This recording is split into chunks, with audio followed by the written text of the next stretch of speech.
لا إله إلا الله وحده لا شريك له وأشهد أن سيدنا وسندنا وحبيبنا وحبيب ربنا وطبيبنا وطبيب قلوبنا ومولانا محمدا عبده ورسوله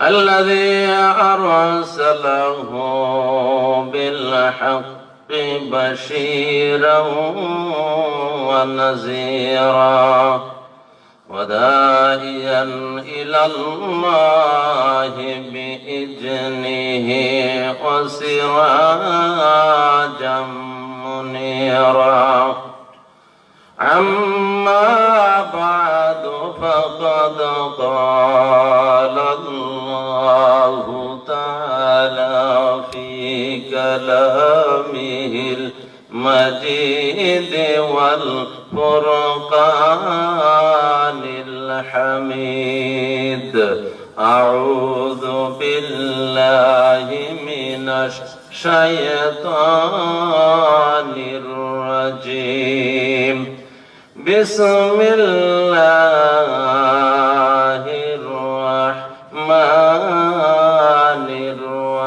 الرحيم وقضى ربك ألا تعبدوا إلا إياه وبالوالدين إحسانا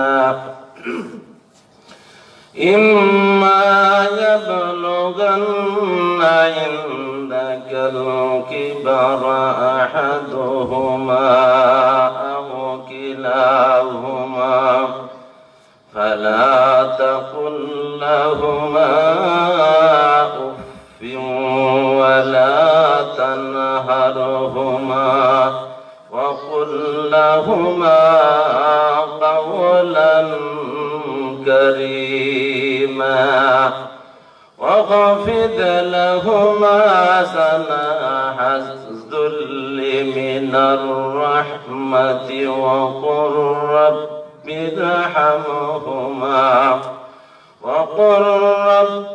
ارحمهما كما ربياني صغيرا.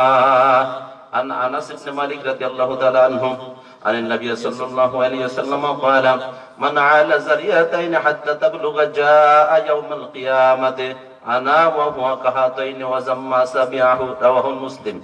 الله أكبر كبيرا والحمد لله حمدا كثيرا سبحان الله وبحمده عدد خلقه ورضا نفسه وزنة عرشه ومداد كلماته ولك الحمد حمدا خالدا مع خلوده ولك الحمد حمدا دائما مع دوامه لك الحمد بالقرآن لك الحمد بالإسلام لك الحمد بأسمائك هي لك سميت به نفسك لك الحمد يا ربي كما ينبغي لجلال وجهك وعظيم سلطانك. الله أكبر الله أكبر الله أكبر. بارك الله لنا ولكم في القرآن العظيم ونفعنا وإياكم بالآيات والذكر الحكيم. আজকের মুহতি জলসার সম্মানিত সভাপতি সাহেব, হযরত উলামায়ে কেরাম, এলাকার সর্বস্তরের মুসলমান ভাইরা, পর্দার আড়ালে মা ও বোনেরা, সবাই ভালো আছেন ইনশাআল্লাহ? আলোচনা শুনবেন ইনশাআল্লাহ? কতক্ষণ? যতক্ষণ বলবো, তাই না? আমার পরে তো আপনাদের একজন এলাকা বক্তা আছেন, জনপ্রিয় বক্তা আতিকুল্লাহ সাহেব, চিনেন তো আপনারা? আমার সময় দিছে 11টা পর্যন্ত, 9:30 বাজে, 1.5 ঘন্টা শুনবেন। 1.5 ঘন্টা শুনবেন তো ইনশাআল্লাহ? কে কে ট্যাঙ্কি খালি করতে যাবেন দেখেন তো, হাত তোলে। চাচা বুঝে নাই, ট্যাঙ্কি খালি করতে কে যাবেন? যাবেন আপনি? প্রয়োজনে চেষ্টা করবেন। আল্লাহ পাক, যেহেতু আল্লাহ পাকের কোরআনের আলোচনা হবে ইনশাআল্লাহ, প্রত্যেকটা অক্ষরের বিনিময়ে কমপক্ষে 10টা করে নেকি পাবেন ইনশাআল্লাহ। কয়টা করে নেকি? আর তাফসীর শোনার কারণে আশা করি আল্লাহ তাআলা আমার আপনার আমলনামাকে আজকে নেকি দিয়ে ভরপুর করে দিবেন। সবাই বলে আমিন। তো চেষ্টা করব, যেহেতু একটা অক্ষরের বিনিময়ে 10টা নেকি হারাবো, না উঠারই চেষ্টা করবো আমরা ইনশাআল্লাহ। কথা ঠিক কিনা বলেন? তো আমরা আলোচনা শুরু করতে যাচ্ছি। তো আমাকে আলোচনার বিষয় দিয়েছেন, আগে থেকে জানিয়ে দিয়েছেন যে পিতামাতার প্রতি সন্তানের হক, সন্তানের প্রতি পিতামাতার হক। শুনবেন তো ইনশাআল্লাহ? নাকি আপনাদের দেশে পিতামাতা সন্তান দুইটাই সম্পর্ক খুব ভালো? সন্তানেরা বুঝি পিতামাতাকে খুব সুন্দর করে দেখে, নাকি দেখে নজর ফের হয়? আমার আগের বক্তা উনি তো বললেন যে শ্বশুর শাশুড়িকে বেশি আদর করে নিজের মায়ের চাইছে, বাপের চাইছে। তাহলে কিছু ভেজাল আছে নাকি বলেন? তো পিতামাতা সম্পর্কে কিছু 2-4টা কথা আমি ইনশাআল্লাহ বলবো এই 1.5 ঘন্টা সময়ের মাঝে। আপনারা মনোযোগ সহকারে শোনার চেষ্টা করবেন ইনশাআল্লাহ। তার আগে আমরা একটু ফাঁক জায়গাগুলো একটু বন্ধ করার চেষ্টা করি। দেখতে একটু খুব ভালো দেখা যাচ্ছেন। আর রাস্তাঘাটে যিনারা আসেন, বাজারে যিনারা আছেন, দয়া করে একটু তাড়াতাড়ি চলে আসবেন। 9:30 বেজে গেছে, আমরা অনেক দূর থেকে এসেছি। আপনারা একটু দয়া করে আসবেন ইনশাআল্লাহ। কথাগুলো মজা লাগবে ইনশাআল্লাহ, আশা করি। সুবহানাল্লাহ ওয়ালহামদুলিল্লাহ লা ইলাহা ইল্লাল্লাহ। সুবহানাল্লাহ ওয়ালহামদুলিল্লাহ লা ইলাহা ইল্লাল্লাহ। সুবহানাল্লাহ ওয়ালহামদুলিল্লাহ লা ইলাহা ইল্লাল্লাহ। সুবহানাল্লাহ ওয়ালহামদুলিল্লাহ লা ইলাহা ইল্লাল্লাহ। সুবহানাল্লাহ ওয়ালহামদুলিল্লাহ লা ইলাহা ইল্লাল্লাহ। সুবহানাল্লাহ ওয়ালহামদুলিল্লাহ লা ইলাহা ইল্লাল্লাহ। বসেন। আল্লাহ তাআলা আমাদেরকে এই তাফসীরুল কোরআন মাহফিলে উপস্থিত হওয়ার তৌফিক দিয়েছেন। আমরা খুশি না বেজার? খুশি তো? তো যিনারা রাস্তাঘাটে বাড়িতে আছেন, মনে করতে পারেন যে শীতের মধ্যে আমরা যাব না, আমরা চালাক না। আল্লাহ তাআলা কখন কার কথার মাধ্যমে, কোরআনের কোন কথার মাধ্যমে আপনাকে হেদায়েত দিয়ে দেবেন আপনি সেটা নিজেও জানতে পারেন না। কথা ঠিক কিনা বলেন? সারা দুনিয়ার বাদশাহ যদি আপনাকে বানিয়ে দেওয়া হয়, আর কিয়ামত পর্যন্ত যদি আপনাকে হায়াত দেওয়া হয়, সারা দুনিয়ার বাদশাহ থাকবেন, এর যে আল্লাহ যদি আপনাকে হেদায়েত দিয়ে জান্নাতের একটা টিকিট দেন, তার চাইতে লক্ষ কোটি গুণ বেশি কপালওয়ালা আপনি হয়ে যাবেন। কথা ঠিক কিনা বলেন? যে দোকানে বসে আছেন, বাড়িতে বসে আছেন, এই দোকান চিরস্থায়ী দোকান না। যে বাড়িতে বসে আছেন, এই বাড়িটাও আপনার হইলো মনে করতেছেন এটা আপনার বাড়ি নাই। আপনার বাড়ি থেকে যেদিন মানুষ মারা যায়, দেখবেন বাড়ি থেকে তাকে যখন ঘর থেকে বের করা হয়, কোন জায়গায় হাত দেয় বলেন তো দেখি? খেয়াল করে দেখছেন আপনারা? আমার কথাটা খেয়াল করবেন। যে বাড়িতে থেকে মসজিদে আজান হয়, মসজিদে যায় না বাড়ির মহব্বতে।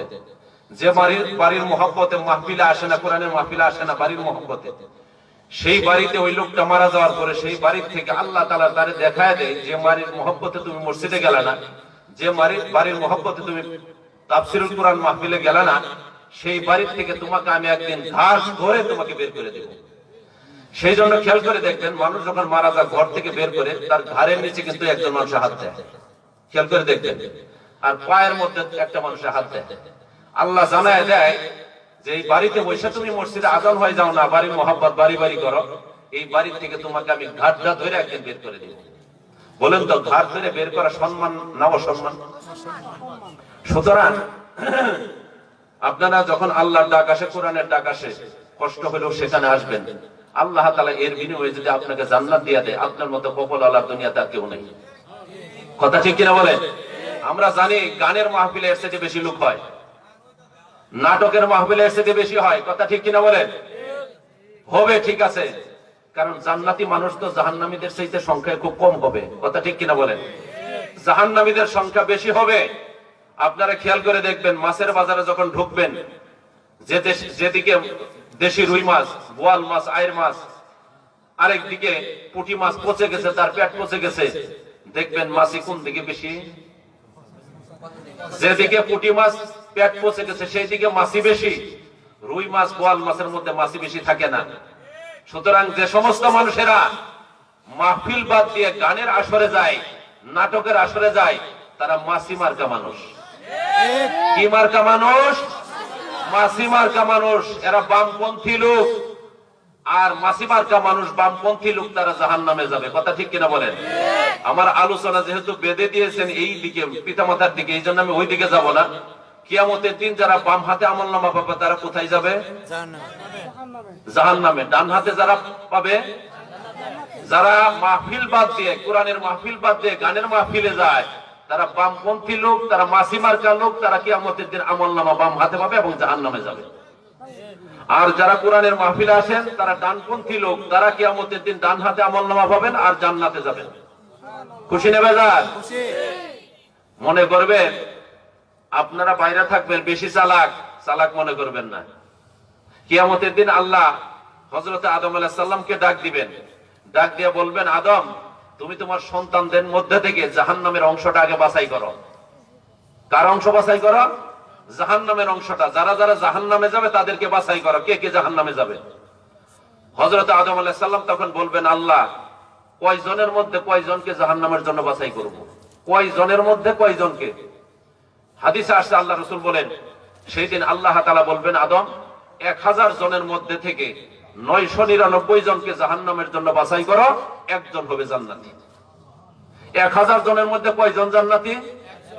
জাহান্নামী কয়জন? তাহলে সংখ্যা বেশি কার? সংখ্যা কম কার? জান্নাতের। তাহলে এই মাহফিলে লোক বেশি হবে নাকি গানের মাহফিলে বেশি হবে? কারণ হিসেবই তো আল্লাহ রাসূল বলে দিয়ে গেছেন 1000 জনের মধ্যে 999 জন জাহান্নামে যাবে। সুতরাং সংখ্যা তো তাদের বেশি হবে। কথা ঠিক কিনা বলেন? জান্নাতের সংখ্যা কি বেশি হবে? সমাজের ভিতরে ফার্স্ট ক্লাস মানুষের সংখ্যা বেশি না থার্ড ক্লাস মানুষের সংখ্যা বেশি? কন্যা কে? একটা সমাজে আলেমের সংখ্যা বেশি না মূর্খের সংখ্যা বেশি? একটা সমাজে ডাক্তার ইঞ্জিনিয়ারের সংখ্যা বেশি না মূর্খ মানুষের সংখ্যা বেশি?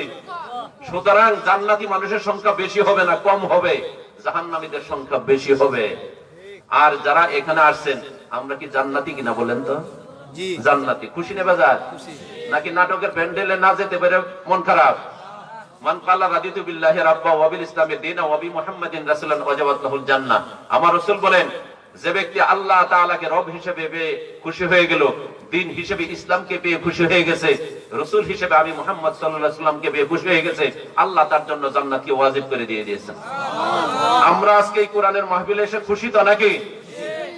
অন্তর থেকে একবার শুকরিয়া জানাই সেই মহান আল্লাহ তাআলার কাছে, অন্তরের অন্তঃস্থল থেকে একবার শুকরিয়া জানাই। একটু জোরে সুরে বলবো ইনশাআল্লাহ, আলহামদুলিল্লাহ।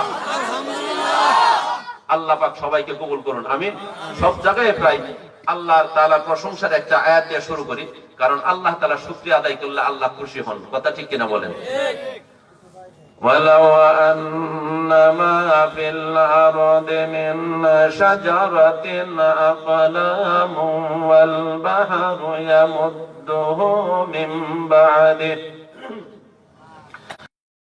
ফাবহুরিম মা নাফিদাত কালিমাতুল্লাহ। সূরা লোকমানের 27 নম্বর আয়াতে 21 নম্বর পারা সূরা লোকমান 27 নম্বর আয়াতে আমার আল্লাহ তাআলা বলেন, পৃথিবীর সমস্ত বৃক্ষগুলো যদি কলম হয়, সারা দুনিয়ার গাছগুলো যদি কলম হয়, সাতটা সমুদ্রের পানি যদি কালিয়া হয়, এই সাতটা সমুদ্রের সাথে আরো সাতটা সমুদ্রের পানি যদি কালিয়া হয়, আমার আল্লাহর কথাগুলো, প্রশংসার কথাগুলো লেখার জন্য যদি দুনিয়ার সমস্ত ইনসান আর জিন যদি লেখা শুরু করে দেয়, দুনিয়ার সমস্ত গাছগুলো, কলমগুলো শেষ হয়ে যাবে, গাছের পাতা নামক খাতাগুলো শেষ হয়ে যাবে, সমুদ্রের পানি নামক কালিগুলো শেষ হয়ে যাবে, তবু আমার আল্লাহর কথাগুলো কোনোদিন শেষ হবে না। কথা ঠিক কিনা বলেন? শেষ হবে? শেষ হবে না। আমরা আল্লাহ তাআলার কাছে শুকরিয়া জানাই যে এই কঠিন শীতের মধ্যেও আমাদেরকে কোরআনের মাহফিলে উপস্থিত হওয়ার তৌফিক দিয়েছেন। আমরা আল্লাহ তাআলার কাছে এইটাও দোয়া করি, আল্লাহ আজকের মাহফিলের কারণে কিয়ামতের দিন আমাদের সবাইকে জান্নাতুল ফেরদাউসের টিকিট দিয়ে দিয়েন। সবাই বলে আমিন। এইবার আমি আলোচনা করব পিতামাতা সম্পর্কে। দুনিয়ার বুকে আল্লাহ তাআলার পরে পিতামাতার গুরুত্ব দিলেন আল্লাহ তাআলা কোরআনের ভিতরে। কথা ঠিক কিনা বলেন? আমার রাসূল কি পিতামাতাকে দাম দিয়েছেন কি দেন নাই? সম্মান বাড়াইছেন কি বাড়ান নাই? বলেন তো দেখি। বিশ্ব নবী দুনিয়াতে আসার আগে আইয়ামে জাহিলিয়াতের যুগে, মূর্খতার যুগে এরকম অবস্থা, মেয়েদের কোনো দাম ছিল না, সমাজে তাদের কোনো ইজ্জত ছিল না, সম্মান ছিল না। কথা ঠিক কিনা বলেন? সমাজের ভিতরে অত্যন্ত অবহেলিত ছিল, তারা শুধুমাত্র ভোগের সামগ্রী ছিল, দুনিয়াতে তাদের কোনো সম্মান ইজ্জত ছিল না। আমার আল্লাহ তাআলা নবীকে পাঠিয়ে দিয়ে, কোরআন দিয়ে এই মা জাতিকে, মেয়ে জাতিকে সবার উপরে উঠায় দিলেন। বলেন সুবহানাল্লাহ। পুরুষ জাতি বাবার চেয়ে মাকে বেশি সম্মান দিলেন আমার রাসূলুল্লাহ সাল্লাল্লাহু আলাইহি ওয়াসাল্লাম। কথা ঠিক কিনা বলেন? কথা ঠিক কিনা বলেন? আমার রাসূল, একটা হাদিস আমি এই জায়গায় পড়েছি, আমার রাসূল দেখেন ছেলেদের কথা বলেন নাই, মেয়েদের কথা বলছেন, মেয়েদের দাম কেমনে বাড়ায় দিলেন।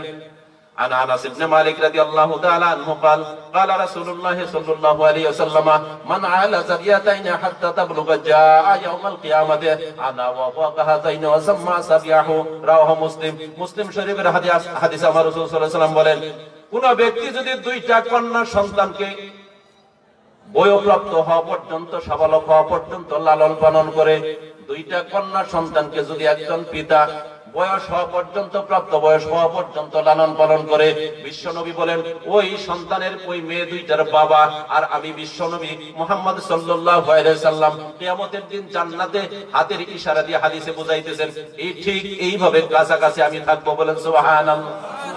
কিয়ামতের দিন, কঠিন মুসিবতের দিন, দুইটা কন্যা সন্তানের পিতা আর আমি বিশ্বনবী জনাবে মুহাম্মদ রাসূলুল্লাহ সাল্লাল্লাহু আলাইহি ওয়াসাল্লাম জান্নাতের ভিতরে এত কাছাকাছি থাকবো, কিন্তু কোন পিতা দুইটা সন্তান, দুইটা ছেলে সন্তানের বাবা বিশ্বনবী কাছে নিয়ে রাখবেন, এই কথা হাদিসে বলেন না? এই কথা ঠিক কিনা বলেন? এই জায়গায় বিশ্বনবী মাদেরকে, মেয়ে জাতিদেরকে, মা জাতিদেরকে উপরে উঠাইলেন কিনা বলেন তো দেখি? ঠিক। ছেলে সন্তান যদি 10টাও হয়, বিশ্বনবী তাকে নিয়ে জান্নাতে কাছাকাছি থাকবেন, এই কথা কোন হাদিস কিন্তু নাই। আছে? আন আয়েশা রাদিয়াল্লাহু তাআলা আনহা قالت دخلت علي امراه ومعها ابنتان لها। আগে রাসূলুল্লাহর কথা দিয়া বুঝাই, তারপর আল্লাহর কথা দিয়া বুঝাই, ঠিক কি না? আন আয়েশা রাদিয়াল্লাহু তাআলা আনহা قالت دخلت علي امراه ومعها ابنتان لها تسأل فلم تجد عندي شيئا غير تمرة واحدة فآتيتها إياها فقسمتها بين ابنتيها ولم تأكل منها ثم قامت فخرجت فدخل النبي صلى الله عليه وسلم عليها فأخبرته فقال من ابتلي من هذه البنات من شيء فأحسن إليهن كن له سترا من النار। বুখারী মুসলিমের হাদিস। এই হাদিসের ভিতরে আমার রাসূলুল্লাহ সাল্লাল্লাহু আলাইহি ওয়াসাল্লাম কি বলতেছেন দেখেন। হযরত মা আয়েশা থেকে হাদিসটা বর্ণিত, তিনি বলেন, একদিন আমার কাছে একজন মহিলা ভিখারিনী, মহিলা ভিক্ষুক ভিক্ষুণী আসলো, তার সঙ্গে দুইটা কন্যা সন্তান ছিল। একজন মহিলা ভিখারিনী আমার কাছে আসলো, তার সঙ্গে দুইটা কন্যা সন্তান। আমার কাছে একটা খেজুর ছাড়া আর কিছুই সে পেল না। একটা খেজুরই আমার ঘরে ছিল, একটা খেজুর আমি ওই মহিলাকে দিয়ে দিলাম। আমি যখন খেজুরটা মহিলাকে দিলাম, মহিলা একটা খেজুরকে ভাগ করে, দুই ভাগ করে দুইটা কন্যা সন্তানকে দিয়ে দিলেন। বললাম তা আকুল মিনহা, মহিলা খেলো না, বাচ্চা দুইটারে ভাগ করে দিলেন। বলেন সুবহানাল্লাহ। সুম্মা কামাত ফাকারাজাত, এরপরে মহিলা উঠে বাচ্চাদেরকে নিয়ে চলে গেলেন। ফাদাখালান নবী সাল্লাল্লাহু আলাইহি ওয়াসাল্লাম আলাইনা, এরপরে নবীজি আমার ঘরে আসলেন। ফাআখবারতু, আমি নবীজিকে এই খবরটা জানাইলাম। আমার কাছে একজন মহিলা ভিখারিনী আসছিল, তার সঙ্গে দুইটা কন্যা সন্তান ছিল। আমার ঘরে কিছুই ছিল না, মাত্র একটা খেজুর ছিল। আমি এই একটা খেজুরকে ভাগ করে মহিলাকে দিয়ে দিলাম। মহিলা নিজে না খেয়ে ওই দুইটা টুকরা দুইটা কন্যা সন্তানকে দিয়ে দিল। গো নবীজি, এই ব্যাপারে আপনার কি কথা বলেন তো, অভিমতটাকে? নবীজি তখন বলতেছেন, ফাকালা মান ইবতুলিয়া বিহাযিল বানাতি বিশাইইন ফাআসানা ইলাইহিন্না কুন্না লাহু বিশ্বনবী তখন বলেন, যে কোন ব্যক্তি যখন কন্যা সন্তানদেরকে নিয়ে পরীক্ষার সম্মুখীন হয়, এরকম এই মহিলার মতো, আর তার পিতা, তার মা ওই কন্যা সন্তানদের সঙ্গে ভালো আচরণ করে, সুন্দর আচরণ করে, কুন্নালাহু সিতরাম মিনান নার, এই কন্যা সন্তান কিয়ামতের দিন পিতামাতার জন্য জাহান্নামের জন্য প্রতিবন্ধক হয়ে যাবে। বলেন সুবহানাল্লাহ।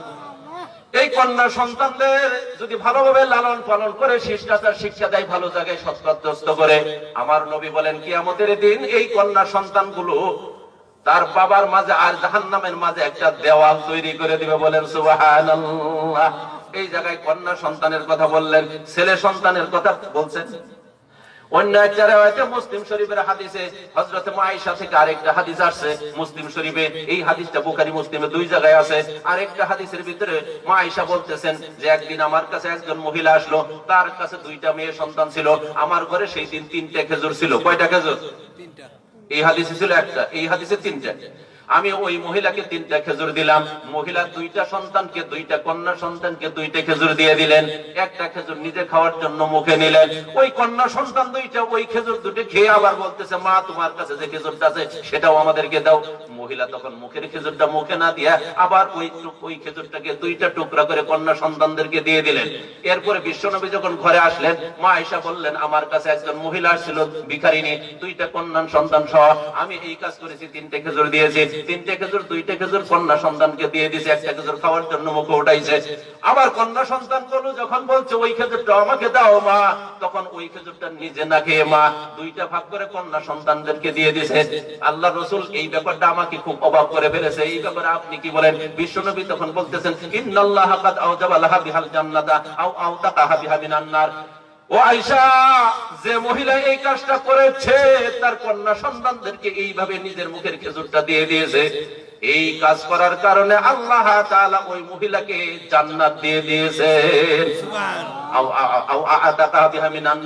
আর আল্লাহ তাআলা ওই মহিলাকে জাহান্নামের জন্য তাকে হারাম করে দিয়েছেন। বলেন সুবহানাল্লাহ। কন্যা সন্তানের দাম বেশি না কম? বেশি। মাজাতির দাম বেশি না কম? বেশি। কন্যাকে বেশি। হ্যাঁ, অন্য আরেকটা হাদিসে বলেন, আন আবি হুরায়রা রাদিয়াল্লাহু তাআলা আনহু ক্বালা জাআ রাজুলুন ইলা রাসূলিল্লাহি সাল্লাল্লাহু আলাইহি ওয়াসাল্লাম ফাকালা ইয়া রাসূলুল্লাহ মান আহাব্বুন নাস বিহুসনি সাহাবাতি। এক ব্যক্তি হযরতে আবু হুরায়রা থেকে বর্ণিত, আবু হুরায়রা বলেন, হযরতে আবু হুরায়রা রাদিয়াল্লাহু তাআলা আনহু বলেন, একদিন একজন ব্যক্তি রাসূল সাল্লাল্লাহু আলাইহি ওয়াসাল্লামের কাছে আসলেন, আসার পরে বলতেছেন, ইয়া রাসূলুল্লাহ, দুনিয়ার বুকে যত মানুষ আছে সমস্ত মানুষের মাঝে আমার কাছ থেকে সবচেয়ে ভালো আচরণ পাওয়ার অধিকার কার বেশি আছে? বিশ্বনবী বলেন তো দেখি। বিশ্বনবী বলতেছেন, ক্বালা উম্মুকা, তোমার মা সবচেয়ে বড় অধিকার, তোমার মায়ের এই ক্ষেত্রে অধিকার তোমার মায়ের বেশি। বলতেছে মাইজন নবীজি, এরপরে কারা? এরপরে কে পাবে? ক্বালা উম্মুকা, এরপরেও তোমার মা। বলতেছে মাইজন, এরপরে তা? ক্বালা উম্মুকা, তোমার মা। বলতেছে মাইজন, ক্বালা আবুকা। চতুর্থবারের বেলায় বললেন তোমার বাবা, তিনবার বললেন তোমার মা, তোমার মা, তোমার মা। ভালো আচরণ দুনিয়াতে যদি কোনো মানুষ পায় পৃথিবীতে, তোমার মা পাবে, তোমার মা, তোমার মা। চতুর্থবারে তোমার বাবা। বাবার চাইতে 3 গুণ সম্মান আল্লাহ তাআলার নবী মায়েকে বাড়ায়া দিলেন। কথা ঠিক কিনা বলেন? 3টা পুরস্কার মা পাবে, সোনা, রূপা, ব্রোঞ্জ সবকিছু মাকে দিলেন, বাবাকে শুধু দিলেন সান্ত্বনা পুরস্কার। কথা ঠিক কিনা বলেন তো দেখি? মায়ের দাম বাবার চাইতে 3 গুণ বাড়ায় দিলেন বিশ্বনবী। কথা ঠিক কিনা বলেন?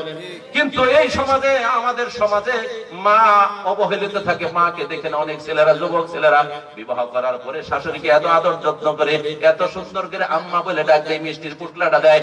মা সামনে দাঁড়ায় থাকে, শাশুড়ি থাকে, মিষ্টির পুটলাটা মায়ের সামনে দিয়ে শাশুড়ির হাতে উঠায় দেয়। এরকম আছে না নাই? কন্যাকে মা তাকে পেটে লালন পালন করছে না তার শাশুড়ি, মা তাকে ছোটবেলা প্রস্রাব পায়খানা পরিষ্কার করছে না তার শাশুড়ি, মা তাকে 2 বছর দুধ খাওয়াইছে না তার শাশুড়ি খাওয়াইছে। মিষ্টির পুটলাটা কার পাওয়ার অধিকার বেশি ছিল বলেন তো দেখি? পুরা কপাল্লা, যারা পুরা কপালওয়ালা তারাই তো এরকম কাজ করে। যারা কপাল ভালো, যাদের কপাল ভালো, তারা কোনোদিন মায়ের সঙ্গে বেয়াদবি করে না। কথা ঠিক কিনা বলেন? পিতামাতার সঙ্গে কেউ যদি বেয়াদবি করছে, জান্নাতের দরজা ভেঙে ফেলেছে, আমার নবী বলেছেন। কথা ঠিক কিনা বলেন? আন আব্দুল্লাহ ইবনে মাসউদ রাদিয়াল্লাহু তাআলা আনহু قال سألت النبي صلى الله عليه وسلم أي العمل أحب إلى الله।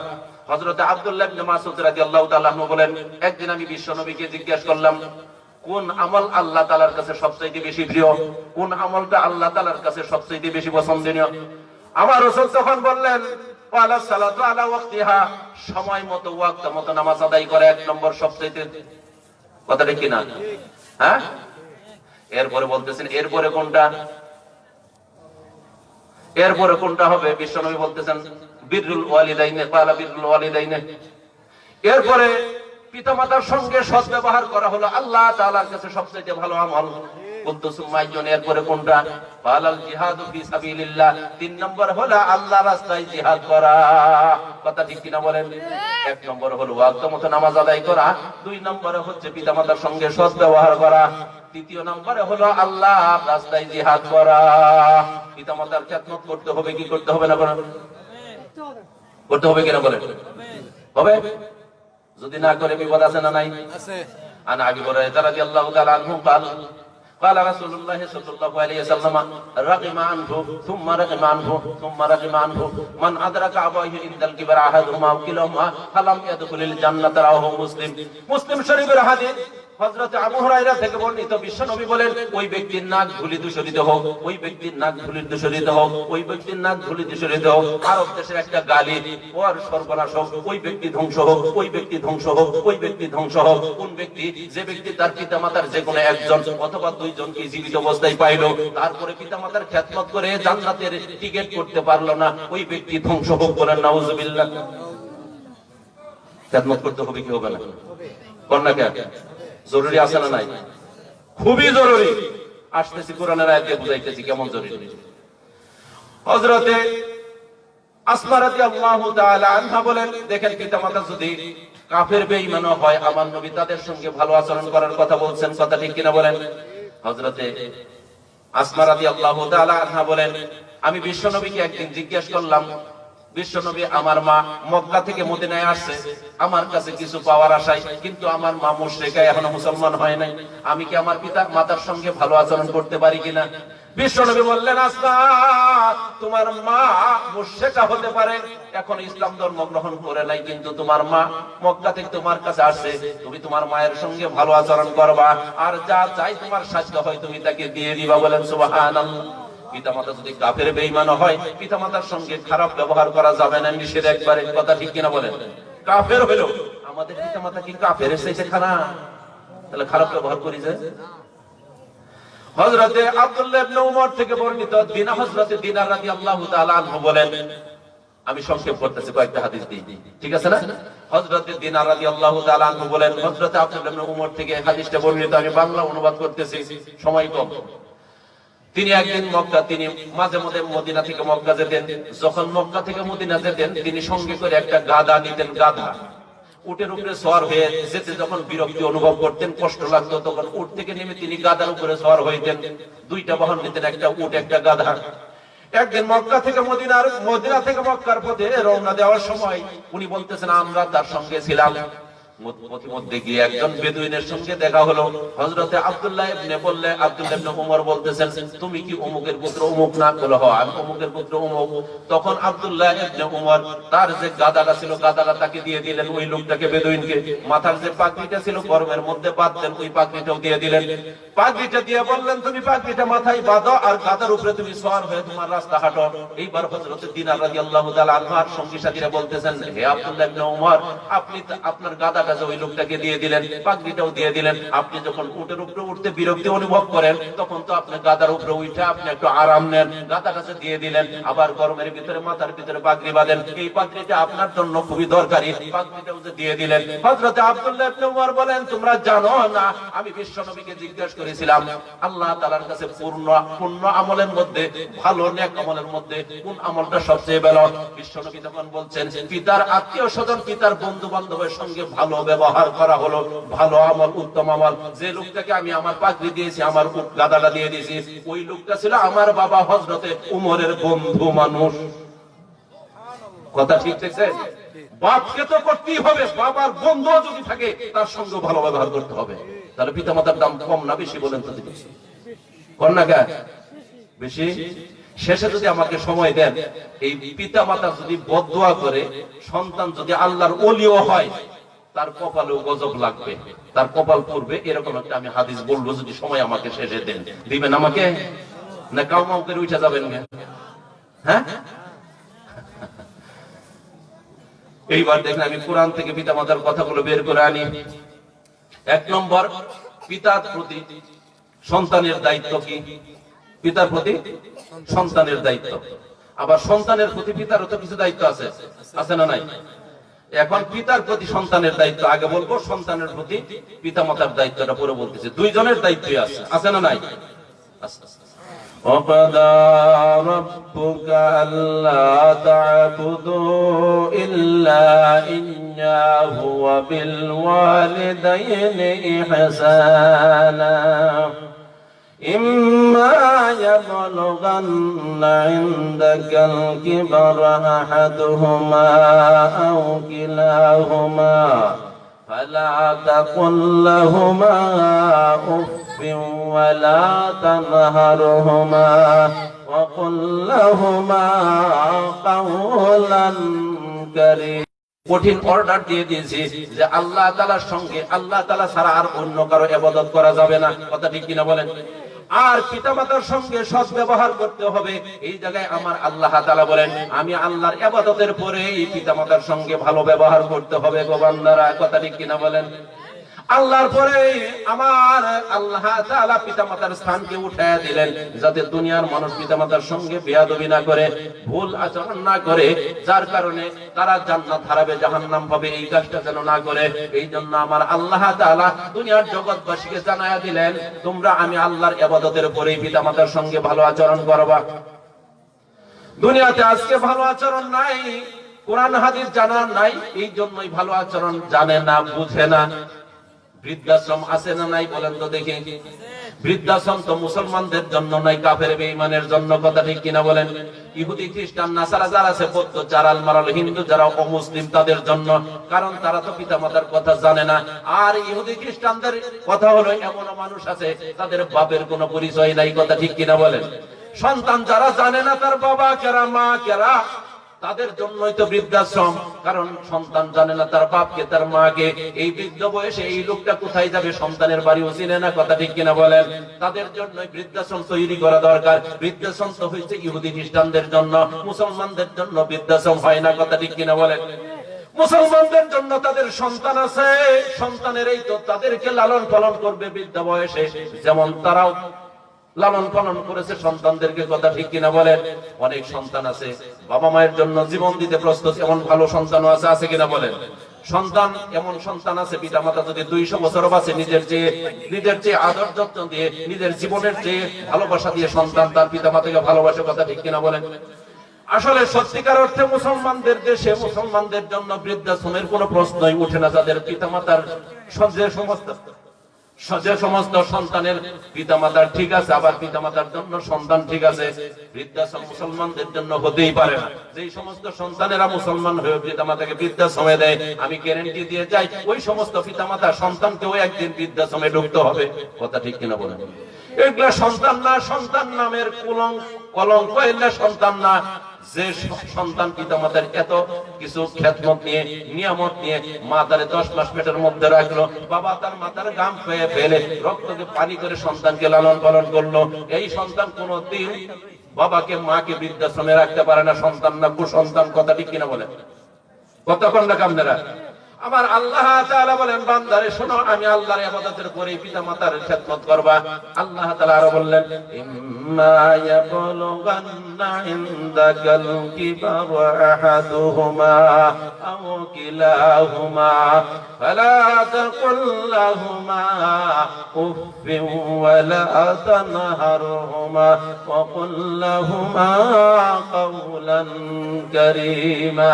আমার আল্লাহ তাআলা জানায় দিলেন, ও দুনিয়ার মানুষেরা, বান্দারে শোনো, তোমাদের জীবদ্দশায় তোমরা জীবিত থাকতে তোমাদের পিতা মাতার যে কোনো একজন অথবা 2 জনই যদি বার্ধক্য অবস্থায় তোমাদের কাছে উপনীত হয়, তবে তোমাদের পিতা মাতার সঙ্গে উহ শব্দটিও করবা না।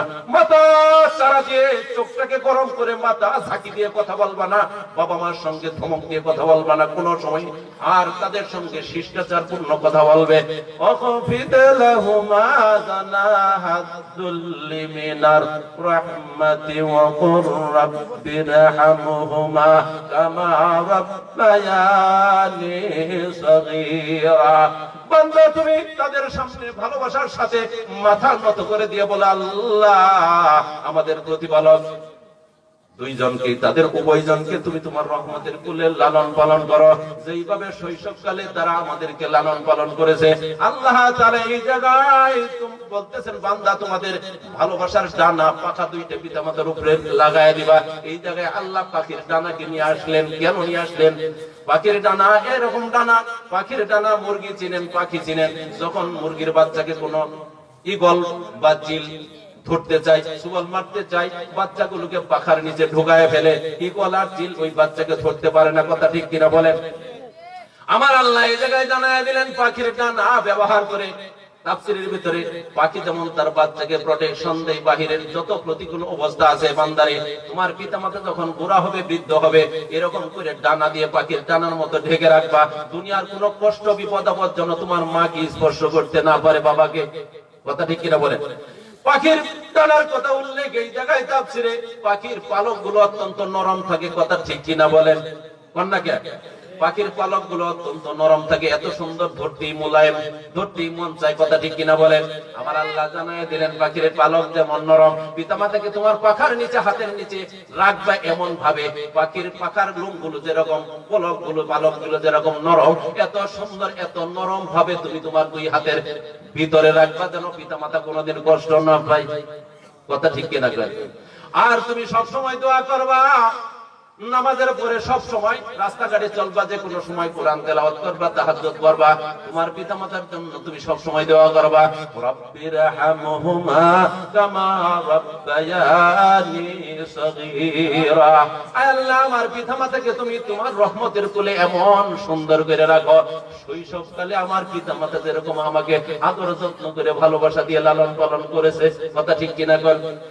বান্দা ও আল্লাহর বান্দারা শুনেন, আল্লাহ তাআলা কোরআনের ভিতরে কত সুন্দর করে বলছেন, তোমার পিতামাতা তোমার জন্য কত কষ্ট করছে। তুমি একটু কোরআনটা পড়ো, কোরআনটা একটু বুঝো, বুঝে দেখো তোমার মা কত কষ্ট করছে।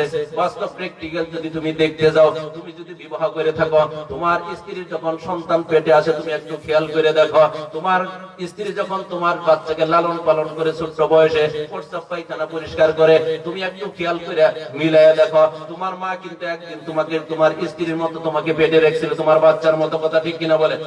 তোমার স্ত্রী যেমন তোমার ছেলে সন্তানকে, মেয়ে সন্তানকে যেমন প্রস্রাব পায়খানা পরিষ্কার করে, আদর যত্ন করে, এত কষ্ট করে লালন পালন করে, তোমার মা কিন্তু একদিন সেইভাবে তোমাকে লালন পালন করছে, কষ্ট করে। মনে করবা, একটু মিলাইয়া দেখো, তোমার যেমন কষ্ট হয়, তোমার স্ত্রীর যেমন কষ্ট হয়, তোমার বাবা মার কিন্তু সেরকম একদিন কষ্ট হয়েছিল। বান্দা, খেয়াল করো। কথা ঠিক কিনা বল? হ্যাঁ, বিরাট কষ্ট। আল্লাহ তাআলা সূরা লুকমানের ভিতরে বলতেছেন, দেখেন, ওয়াসাইনাল ইনসানা বিওয়ালিদাইহি হামালাতুহু উম্মুহু ওয়াহানান আলা ওয়াহানিন ওয়া ফিসালুহু في عامين أن اشكر لي ولوالديك إلي المصير।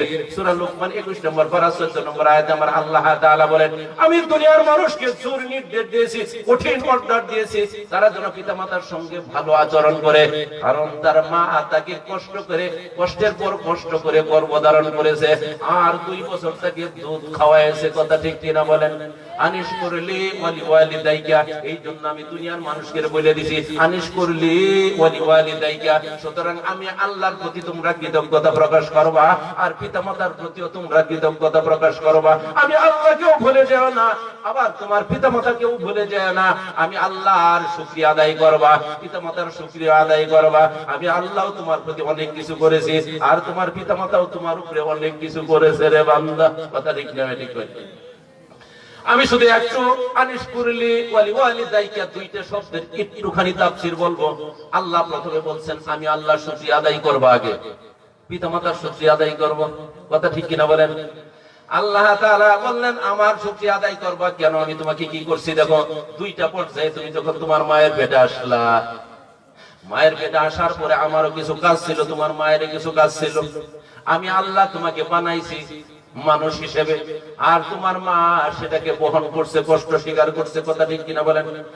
ولقد خلقنا الإنسان من سلالة من طين ثم جعلناه نطفة في قرار مكين ثم خلقنا النطفة علقة فخلقنا العلقة مضغة فخلقنا المضغة عظاما فكسونا العظام لحما ثم أنشأناه خلقا آخر فتبارك الله أحسن الخالقين সূরা মুমিনুন 18 নম্বর পারা 12 13 14 নম্বর আয়াতে আমার আল্লাহ তাআলা বলেন বান্দারে কেন আমার প্রতি কৃতজ্ঞ হবি আমি তোরে কি করছি তুই একটু তাকায়া দেখ তুই তো দুনিয়ার বুকে আসলে একজন মানুষ সুন্দর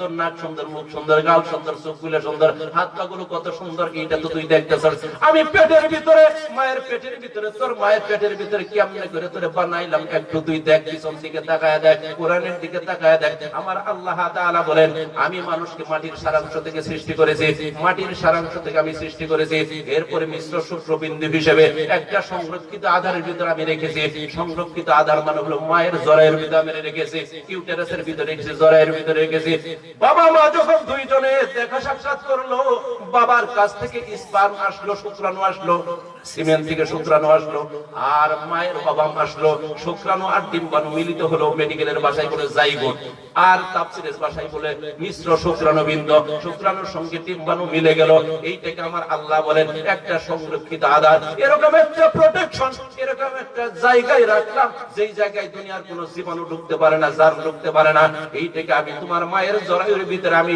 ঝুলাইয়া রাখলাম 40 দিন বলেন সুবহানাল্লাহ এই 40 দিন আমি মিশ্র শুক্রবিন্দু হিসেবে রাখলাম 40 দিন পরে ওইটাকে আমি মাংসপিণ্ডে পরিণত করলাম আমার আল্লাহ বলেন আমি এই মিশ্র শুক্রবিন্দুকে আমি জমাট রক্তপিণ্ডে পরিণত করলাম রক্তপিণ্ডকে আমি মাংসপিণ্ডে পরিণত করলাম মাংসপিণ্ড থেকে আমি অস্থিগুলো হাড্ডিগুলো বানাইলাম হাড্ডিগুলোকে আবার মাংস দিয়ে আমি ছাউনি দিয়ে দিলাম অবশেষে তোমাকে একটা পূর্ণাঙ্গ মানুষ হিসেবে নতুনতর একটা মানুষ হিসেবে পূর্ণাঙ্গ মানুষ হিসেবে আমি আল্লাহ তৈরি করে ফেললাম বলেন সুবহানাল্লাহ শরীরের অঙ্গ প্রত্যঙ্গগুলো আল্লাহ তাআলা তৈরি করলেন 120 দিনে ফার্স্ট ট্রাইমেস্টার মেডিকেলের ভাষায় বলি তিনটা trimester first trimester second trimester third trimester প্রথম 4 মাসে মানুষের অঙ্গ প্রত্যঙ্গগুলো রেডি করেন আল্লাহ তাআলা মাথার চুল থেকে পা পর্যন্ত যত অঙ্গ প্রত্যঙ্গ আছে এক্সটারনাল পার্টস ইন্টারনাল অর্গান যত আছে বাইরের যত অঙ্গ ভিতরের যত অঙ্গ আল্লাহ তাআলা এই 4 মাসে তৈরি করে ফেলেন বলেন সুবহানাল্লাহ 4 মাসের ভিতরে হাত পা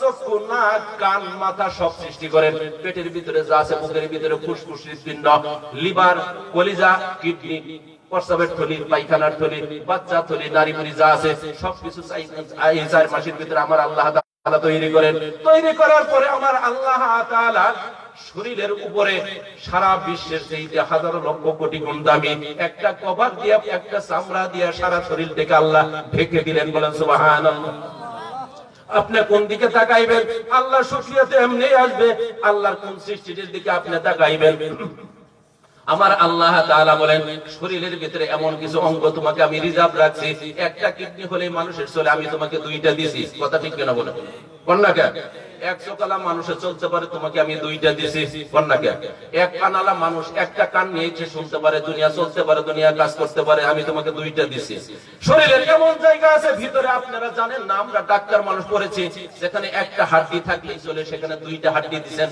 যেখানে একটা হাড্ডি থাকলেও চলে সেখানে তিনটা হাড্ডি দিবেন আল্লাহ তাআলা খেয়াল করে দেখবেন পায়ের উপরে একটা হাড্ডি নিচের দুইটা হাড্ডি এই সাইডের একটা হাড্ডি আছে আল্লাহ এটা এমনি রিজার্ভ রেখে দিয়েছেন উপরের হাড্ডিতে একটা হাড্ডিটাই জরুরি যদি ভেঙে যায় মানুষ চলতে পারবে না হাঁটতে পারবে না যদি একটা হাড্ডি নষ্ট হয়ে যায় ভেঙে যায় কেমনে চলবে আল্লাহ তাআলা রিজার্ভ একটা হাড্ডি এই জায়গায় রেখে দিয়েছেন যদি কোনোদিন এই একটা হাড্ডি দরকারি হাড্ডিটা ভেঙে যায় আল্লাহ তাআলা রিজার্ভ হাড্ডি রাখছেন ডাক্তাররা অপারেশন করে রিজার্ভ হাড্ডিটা ওই জায়গায় লাগায় দেয় যে তুমি চলতে পারো বলেন সুবহানাল্লাহ শরীরের যেখানে 2-3টে রক্তনালী থাকলেই চলে, হার্টের ভিতরে শরীরের ভিতরে 2টা রক্তনালী থাকলেই চলে, সেখানে আমার আল্লাহ 4টা-5টা রক্তনালী রেখে দিলেন। বান্দা এইরকম পার্টস কেন তোমাকে রেখে দিলাম? তোমার হার্ট যখন ব্লক হয়ে যাবে, 2টা নালী ব্লক, তুমি কেমনে চলবা? একটা ব্লক সারাইতে গেলে 3 লক্ষ টাকা লাগবে। তুমি যদি রিকশাওয়ালা হও তাহলে তো একটা নালীও তুমি পরিষ্কার করতে পারবা না, ব্লক সারাইতে পারবা না। ধনী হলে সে সম্ভব, কথা ঠিক কিনা বলেন? আমি আল্লাহ ধনী গরিব সবার সঙ্গেই তো সমান ব্যবহার করেছি। তুমি তোমার টাকা নাই পয়সা নাই বলে তুমি ব্লক সারাইতে পারবা না। আমি আল্লাহ তোমার হাতের ভিতরে 2-3টা রিজার্ভ নালী রাইখে দিলাম, বলেন সুবহানাল্লাহ। আমার আল্লাহ তাআলা বলেন, বান্দা তোমার এতগুলো অঙ্গ প্রত্যঙ্গ আমি রিজার্ভ রাখলাম, তার কারণে দুনিয়ার বুকে যত গাড়ি আছে খেয়াল করবেন, মোটর গাড়ির পার্টস যদি নষ্ট হয় আপনি এই ভাগলপুর খুঁজবেন, যদি না পান কিশোরগঞ্জে যাবেন, কিশোরগঞ্জ না পেলে আপনি ময়মনসিংহ যাবেন, ময়মনসিংহ না পেলে আপনি ধুলাইখাল যাবেন, পাবেন কিনা বলেন? প্রাইভেট কারের কোন পার্টস যদি নষ্ট হয় কিশোরগঞ্জ না পেলে ময়মনসিংহ না হলে ঢাকাতে পাইবেন। কিন্তু আমার আল্লাহ তাআলা বলেন, তোমার শরীরের যে পার্টস গুলো আমি লাগায়া দিলাম, শুধু বাংলাদেশ না, ধুলাইখাল না, সিঙ্গাপুর না, জাপান না, চায়না না, সারাটা দুনিয়া তুমি খুঁজবা, তোমার শরীরের একটা পার্টস তুমি খুঁজে পাইবা না রে বান্দা। সুতরাং আমি এমন আল্লাহ, এমন রব, এই জন্যই শুকরিয়া আদায় করবা। আমি এমন রব, তোমার শরীরের ভিতরে এত দামি দামি পার্টস গুলা লাগাইলাম, যাতে করে তোমার কোনো পার্টস যদি নষ্ট হয়ে যায়, একটা কিডনি যদি কোনো সময় নষ্ট হয়, একটা চক্ষু যদি তোমার নষ্ট হয়ে যায়, তুমি চলতে পারবা না। একটা দিলে একটা নষ্ট হলে তুমি চলতে পারতা না।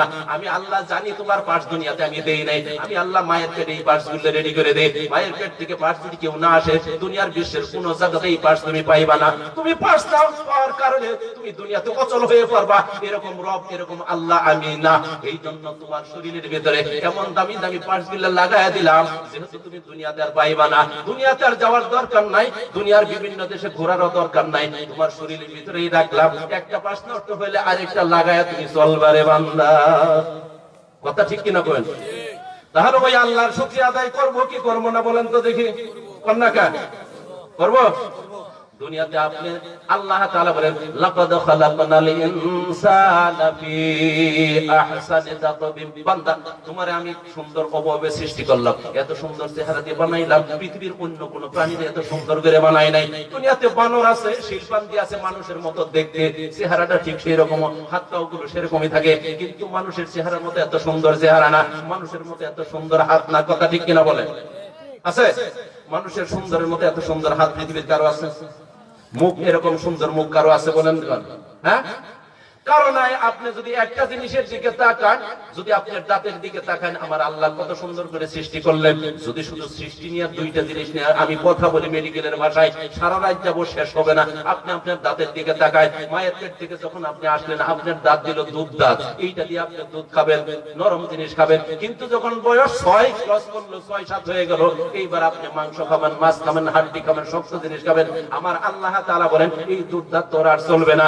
তুই বুড়া হওয়ার পরে দুধ এই মাংস খেতে পারবি না, হাড্ডি খেতে পারবি না, মাছের মাথা খেতে পারবি না। আমি আল্লাহ এমন রব, তোর চাওয়ার আগে আমি রেডি করে দিলাম। 6 বছর 7 বছর পরে তোর দুধ দাঁতগুলোকে আমি চেঞ্জ করে ফালাইয়া দিয়া অরিজিনাল পার্মানেন্ট দাঁত লাগাইয়া দিলাম। জীবন ভরা তুই গরু ছাগলের হাড্ডি খাবি, তোর দাঁত ভাঙবে না রে বান্দা। কন্যাকে জোরে জোরে একটু কয়ে, যদি ভালো না লাগে ছেড়ে দিবি। ভালো লাগতেছে?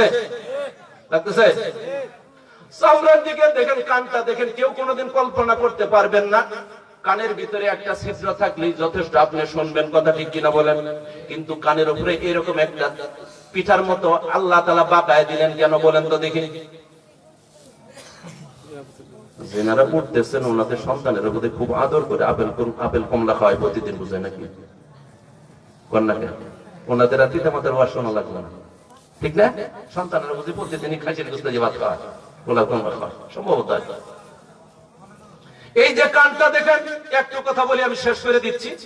এই যে কানটা, 2টা ছিদ্র থাকলে আপনি সব কথা শুনতে পারবেন। কেন উপরের দিকে এই সুন্দর কানটা দিলেন আল্লাহ তাআলা? এইবার শুনুন, কানটা দেওয়ার পরও দেখবেন অনেকগুলো পেঁচ আছে, আছে না নাই? কন্যাকে এই যে পেঁচ আছে, কেন আল্লাহ পেঁচ দিলেন? আমি বিজ্ঞানীর কথা বলতেছি, ডাক্তারির কথা বলতেছি, জানারও দরকার আছে। যদি মানুষ আল্লাহকে চিনে, আল্লাহকে মানতে পারবে। কথা ঠিক কিনা বলেন? মানুষ অনেক সময় রাস্তাঘাটে যায়, অনেক বিকট বিকট শব্দ তার কানে আসে, মাইকের জোরে শব্দ হয় কিনা বলেন? বিদ্যুৎ চমকায়, বজ্রপাতের বিরাট শব্দ হয় কিনা বলেন? হঠাৎ করে গাড়ির চাকা ব্রাস্ট হয়ে যায়, বিরাট শব্দ হয় কিনা বলেন? যদি আল্লাহ তাআলা বাইরের এই কানটা না দিতেন, সরাসরি যদি মাইকের শব্দ, ওই রাস্তাঘাটের শব্দ সরাসরি কানে ঢুকতো, একজন মানুষের কান 1 মাসও টিকতো না, পর্দা ফেটে শেষ। এই যে কানটা দিয়ে আল্লাহ তাআলা বাইরের বহির্বর্ণটা দিয়া এই পেজ দিয়ে দিলেন, আমার আল্লাহ তাআলা যে কোনো শব্দ যখন মানুষের কানের ভিতরে ঢুকতে ধরে, বাতাসটা প্রথমে তার এই কানের ভিতরে যায়, কানের ভিতরে ওই পেজগুলোর মধ্যে পাক খায়, পাক খায় খেয়ে আস্তে আস্তে তার গতিটা, তার শব্দটাকে আল্লাহ তাআলা যে জোরে আসছিল, যে বেগে আসছিল, যে শব্দে আসছিল, আল্লাহ তাআলা এই কানের পেজগুলোর মধ্যে ঘুরাইয়া ঘুরাইয়া আস্তে করে কানের পর্দা টিকবে এরকম আস্তে করে তার কানে ঢুকাইয়া দেয়। সুবহানাল্লাহ কইবেন না? সুবহানাল্লাহ। মারাত্মক জিনিস, কথা ঠিক কিনা বলেন? আরেকটা কথা আমি বললে তো শেষ হবে না, তারপরেও বলি, মানুষ যখন কোনো কিছু খাবার খায়, গলার ভিতরে 2টা পাইপ আছে। কয়টা পাইপ? সামনের পাইপটা দেখবেন শক্ত হুলকুম বলে, এটাকে কথা ঠিক কিনা বলেন? হ্যাঁ, সামনেরটা হলো শ্বাসনালী, পিছনে হইছে খাবার পাইপ নরম। সামনেরটা শ্বাসনালী, এইটা দিয়ে শ্বাস যায়, বাতাস যায়, মানুষ বাতাস শ্বাস প্রশ্বাস নেয়। পিছনেরটা হলো খাদ্যনালী, ওইটা দিয়ে খাদ্য যায়। মানুষ খাদ্য খায় সামনে দিয়া, আবার পাইপটা রাখলেন আল্লাহ পিছনে। কেন পিছনে রাখলেন? তারও কারণ আছে, কথা ঠিক কিনা বলেন? খাবার যে পাইপটা অত্যন্ত নরম থাকে, সামনে থাকলে গোতা লাগিয়ে ছিঁড়ে যাইতে পারতো, আল্লাহ পিছনে দিয়ে দিলেন যাতে কোনোদিন ছিঁড়ে না যায়। সামনে হাড্ডিগুলো কার্টিলেজ, তরুণাস্থি বলে, মেডিকেলের ভাষায় কার্টিলেজ তরুণাস্থি বলে। এই তরুণাস্থি শক্ত শক্ত, এটাকে বলে ট্রাকিয়া লেরিংস। আল্লাহ তাআলা দিলেন বাতাস যাবে, গলার ভিতরে ধাক্কা লাগলো, এই শক্ত জিনিসের মধ্যে কোনো অসুবিধা হবে না। তবে এখানে একটা মারাত্মক সাইন্টিস্টের কথা আছে, বিজ্ঞানিক কথা আছে। মানুষ খায় সামনের দিক থেকে, সামনের ছিদ্রটা হলো শ্বাসনালী, পিছনেরটা হলো খাবার নালী। যদি কোনো মানুষের শ্বাসনালীতে একটা ভাত ঢুকে পড়ে, একটা চকলেটের টুকরা ঢুকে পড়ে, একটা গোস্তের টুকরা ঢুকে, সাথে সাথে মানুষটা মারা যাবে। কি হবে? মানুষ মারা যাবে। কিন্তু তারপরেও কোনোদিন তো শ্বাসনালীতে ভাত ঢুকে না, সহজে ঢুকছে, চকলেট ঢুকে পড়ছে। সামনে থেকে খাবারটা কেমনে করে পিছনে যায়, এই জায়গায় একটা মারাত্মক আল্লাহর কুদরতি খেলা। আমরা পড়াশোনা করছি, খেয়াল করে দেখবেন, যখন কারো জিহ্বাটা নিচু করা হয়, আপনারা দেখবেন জিহ্বার পিছনে পাতার মতো আরেকটা জিহ্বা আছে, আছে না নাই? আল্লাহ তাআলা এইটাকে একটা দরজা হিসেবে ওই গলার ভিতরে লাগায় দিলেন। মানুষ যখন ভাতটা খায়, খাবারটা খায়, ঢুকটা গিলে, সাথে সাথে আল্লাহ তাআলা ঢুক গিলার সাথে সাথে এরকম সিস্টেম করে দিয়েছেন, সাথে সাথে ওই জিহ্বাটা, কপারটা, শ্বাসনালীর যে ছিদ্রটা আছে তার উপরে গিয়ে বসে পড়ে। বলেন সুবহানাল্লাহ। এই সেকেন্ডের ভিতরে, সেকেন্ডের আগে ঢুক গিলার সাথে সাথে আপনি অন্ধকারে ঢুক গিলতেছেন, বাতি নাই, কিচ্ছু নাই, জনমের মধ্যে ঢুক গিলতেছেন। কিন্তু আল্লাহর সৃষ্টি আপনার সঙ্গে নাফরমানি করে না। আল্লাহ যে অর্ডার দিয়ে দিয়েছে, বান্দা ঢুক গিললে কোনোদিন খবরদার তুই থাকতে একটা ভাতের টুকরা, এক গোস্তের টুকরা শ্বাসনালীতে ঢুকতে দিতে পারবি না। তোকে দায়িত্ব দিয়ে দিলাম, একটা মাংসের টুকরা, গোস্তের টুকরা, একটা ভাতের টুকরা, একটা ভাত যেন শ্বাসনালীতে না ঢুকে। যদি ঢুকে বান্দা তো মারা যাবে, শ্বাস প্রশ্বাস, নিঃশ্বাস বন্ধ হয়ে যায়, মারা যাবে কাটতে কাটতে। সুতরাং তোকে দায়িত্ব দিয়েছি, মৃত্যু পর্যন্ত ঢুক গিললে একটা ভাত যেন তার ভিতরে না ঢুকে। সে তার দায়িত্ব পালন করতেছে, সমস্ত কিছু আল্লাহর দায়িত্ব পালন করে। নাফরমান মানুষ শুধু আল্লাহর দায়িত্ব পালন করে না, কথা ঠিক কিনা বলেন? আমরা অবাক হয়ে যাই, যেই মাত্র ঢুকটা গেলে এত বেগে এই জিহ্বাটা ওই শ্বাসনালীর উপরে উঠে, সাথে সাথে লোকপাটা লাভ দিয়ে পিছনের গলিতে ঢুইকা পড়ে। বলেন সুবহানাল্লাহ। কুদরতি খেলা আছে না নাই? এই জন্য খেয়াল করে দেখবেন, অনেক সময় খাবার সময় কাশি উঠে কি উঠে না, বলে উজেই উঠছে, কথা ঠিক কিনা কয়। আবার ওই সময় বলে যে আমার নাম নিতেছে কে জানে, এলে হইলো কুসংস্কার। তুই তো খাস, নাফরমানের মতো খাস, ঘুষ কিছুই নেই, আল্লাহ নাই, বিসমিল্লাহ নাই, কথা ঠিক কিনা? জনমের মতো খাস, জানোয়ারের মতো। হঠাৎ করে একটা খাবার শ্বাসনালীতে ঢুকে পড়তে চায়, আল্লাহ এমন সিস্টেম করছে যে তোকে ক্রস করে যদি কোনো খাবার ভিতরে ঢুকবার চায়, এমন একটা সিস্টেম দিচ্ছেন, ভিতর থেকে ফুসফুস থেকে কাশি উঠবে, কাশির চোটে ভিতরে যেটা ঢুকতে চায় সেটাকে যেন বাইর করে দিয়ে। বলে সুবহানাল্লাহ। আরো শুনবেন? আর শোনার দরকার নাই, আজকে এইটুকু শুনলাম। শুধু চামড়ার কথাটা বলি, চামড়াটা আপনাদের ভালো সবার লাগবে না তো, এটা তো হাইকোর্টের আলোচনা, উন্নত আলোচনা। আবার পরে বলবেন যে আপনি আমরা বুঝি নেই, হুজুরের দাওয়াত কোন যাবো না, আমি আবার আরেক মাকে হারাবো, কথা ঠিক কিনা করেন? দাওয়াত দিবেন? এইবার দেখেন চালায় যাব। আবার 11টার সময় আপনাদের বক্তা আসবে, বুঝেন না এই ব্যাপারটা? আপনাদের জনপ্রিয় বক্তা উনি উঠে গেলে বলে আর মানুষই থাকে না, এটাই শুনি আমি। যে আমার পরে যে বলেন না আতিকুল্লাহ হুজুর উঠে গেলে মানুষই যাবো, আমার এত পছন্দ করেন কি আপনারা? ভবিষ্যতে আমার শেষে দিলে শুনবেন তো ইনশাল্লাহ। যেদিন আমাকে শেষে দিয়ে মাইক ছাড়বেন একবারে 3 ঘন্টা ইনশাআল্লাহ। এইবার আপনার চামড়াটার দিকে একটু তাকান, শর্ট করতেছে, চামড়াটার দিকে তাকান তো দেখি চামড়াটা কত সুন্দর করে আলা বানাইছেন। শরীরের সব জায়গার চামড়া কি এক সমান? কোন জায়গায় পাতলা, কোন জায়গায় মোটা, কোন জায়গায় মাঝারি আল্লাহ বানাইলেন।